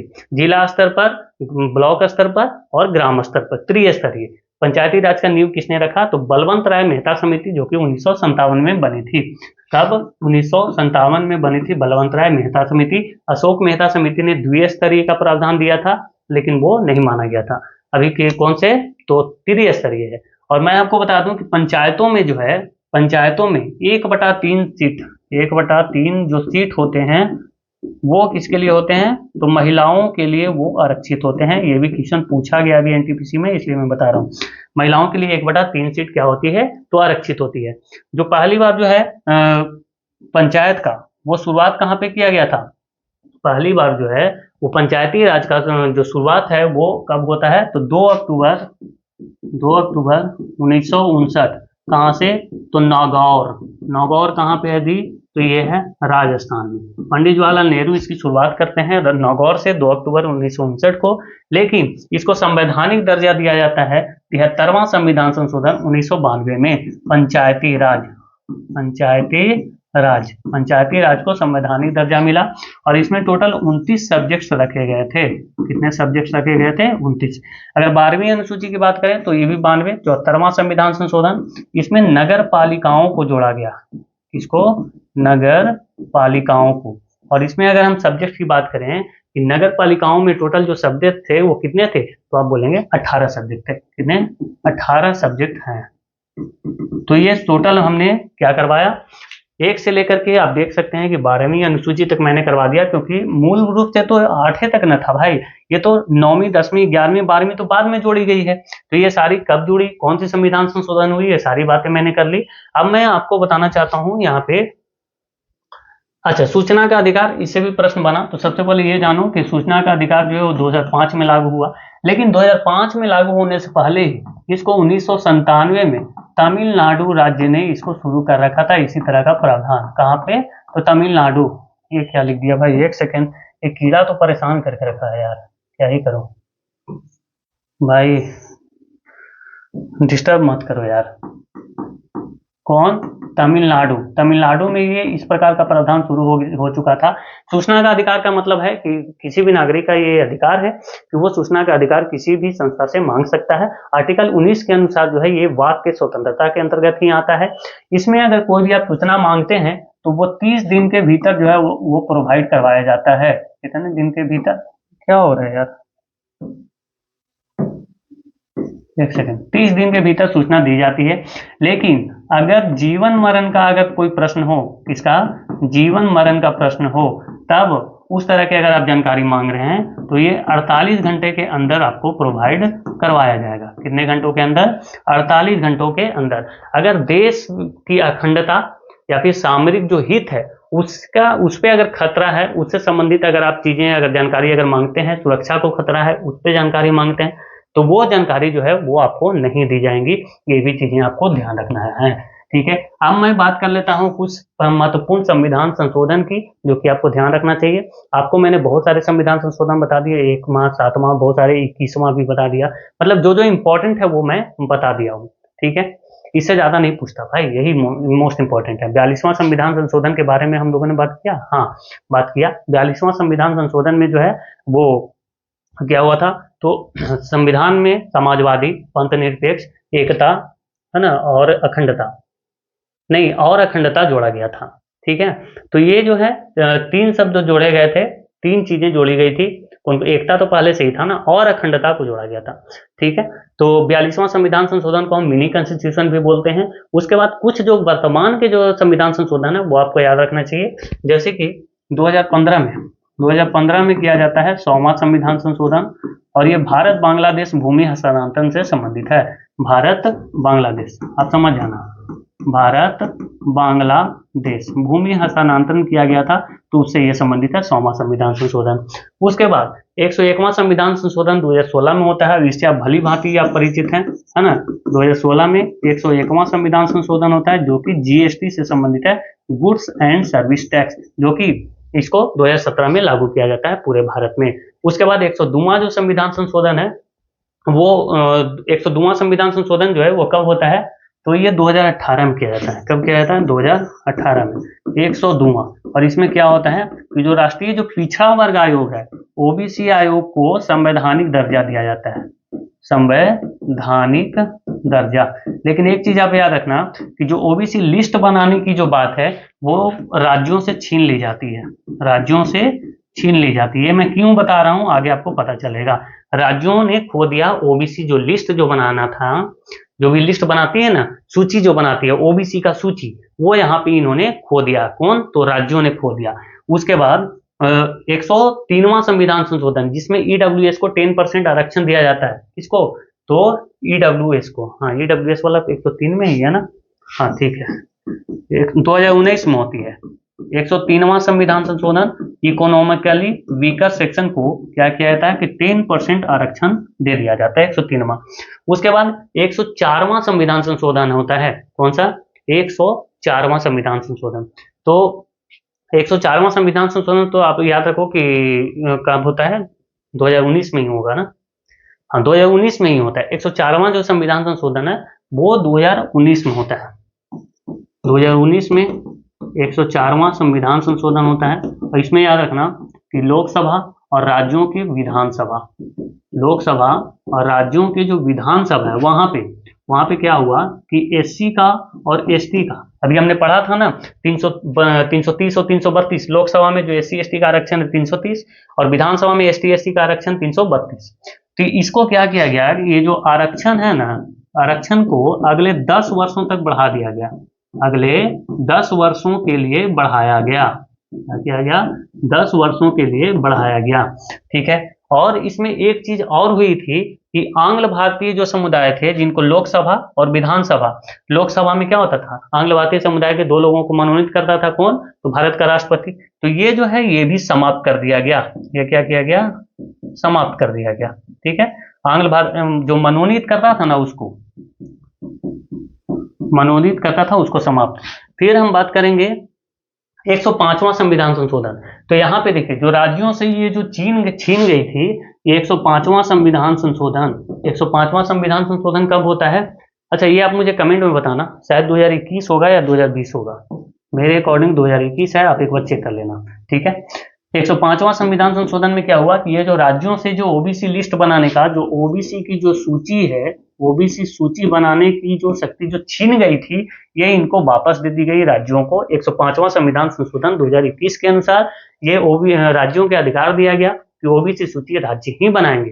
फिर 106वां जो संविधान संशोधन है, ये आपको याद रखना चाहिए, मोस्ट इंपोर्टेंट, नारी बंधन अधिनियम, है ना। नारी बंधन अधिनियम ही उसको बोलते हैं ना, नारी शक्ति वंदन अधिनियम, नारी शक्ति वंदन अधिनियम। और ये कब होता है तो 2023 में, 2023 में। और इसमें दरअसल क्या होता है ना कि लोकसभा में, राज्यसभा में, कहाँ पे लिख दूं, यहाँ पे लिख देते हैं, 106वां संविधान संशोधन 2023, इसको लिखिए नारी शक्ति वंदन अधिनियम, नारी शक्ति वंदन अधिनियम। और इसमें क्या होता है कि लोकसभा, विधानसभा, जितने भी राज्यों के जो भी विधानसभा है वहां, और प्लस में दिल्ली विधानसभा, यहाँ पे क्या होगा कि महिलाओं के लिए सीट जो है वो आरक्षित रहेंगे। कितना रहेंगे सीट आरक्षित, तो 1/3, 1 सीटें जो है आरक्षित रहेंगी लोकसभा में, विधानसभा में और दिल्ली विधानसभा में। तो ये सारी चीजें मैंने यहाँ पे करवा दी हैं। अब मुझे नहीं लगता यहाँ पे और कोई प्रॉब्लम होगा, ये बाकी आप भाग देख लेना, मैंने तो सारी चीजें करवा ही दी है। तो बहुत ज़्यादा समय हो गया है और मेरे पास थोड़ा सा, अभी मैं खाना भी नहीं खाया, बहुत ज़्यादा गर्मी भी लग रहा है, तो आप सभी चीज़ों को समझ सकते हैं। मैंने बहुत ही अच्छे ढंग से सभी चीज़ें करवाई हैं। अगर किसी को भी कोई चीज़ समझ में नहीं आया तो आप कमेंट कर सकते हैं। हाँ, एक चीज़ और कि कभी कभी क्या होता है कि जल्दबाजी में कोई चीज़ें जो है कुछ मिस्टेक्स हो जाते हैं, तो उसको आप कंसिडर कर लेना, ठीक है। क्योंकि आप अगर समझ रहे हो तो आप थोड़ा समझ जाना, जल्दीबाजी में कभी कभी कुछ चीज़ें मुंह से निकल जाता है गलती, कभी कभी कुछ टाइपिंग भी हो जाती है। हालांकि मैं पूरी कोशिश करता हूँ कि एकदम एरर फ्री हो, ठीक है, ऐसा कोई एरर नहीं हो, बहुत कोशिश करता हूँ, लेकिन मैं भी एक इंसान हूँ, कभी कभी हो जाता है, उसके लिए क्षमा चाहता हूँ, ठीक है। चलिए, तो फिर आप जरूर इसको शेयर कीजिएगा और लाइक जरूर करना है। एक हाई पॉइंट आता है वो भी जरूर दीजिएगा, ताकि अभी आप देख रहे हो कि थोड़ा सा दिक्कत तो है, छोटा सा चैनल है, जबकि मेहनत तो मैं काफ़ी कर रहा हूँ। और इसकी पीडीएफ मैं दे दूंगा, लेकिन आप इसके लिए शर्त ये है कि आपको जो है वो हमेशा की तरह, मैं अभी तक इसकी डिमांड अभी बढ़ा नहीं रहा, जितने होंगे मैं आपको शेयर कर दूंगा, ठीक है। लेकिन ये वीडियो आपको जरूर देखना है, अगर आप वीडियो इसको अगर नहीं देखते तो बहुत सारी चीज़ें आप मिस करोगे, ठीक है ना। चलिए, ठीक है, फिर थैंक यू सो मच। जय हिंद दोस्तों, अपना जरूर आप ख्याल रखें।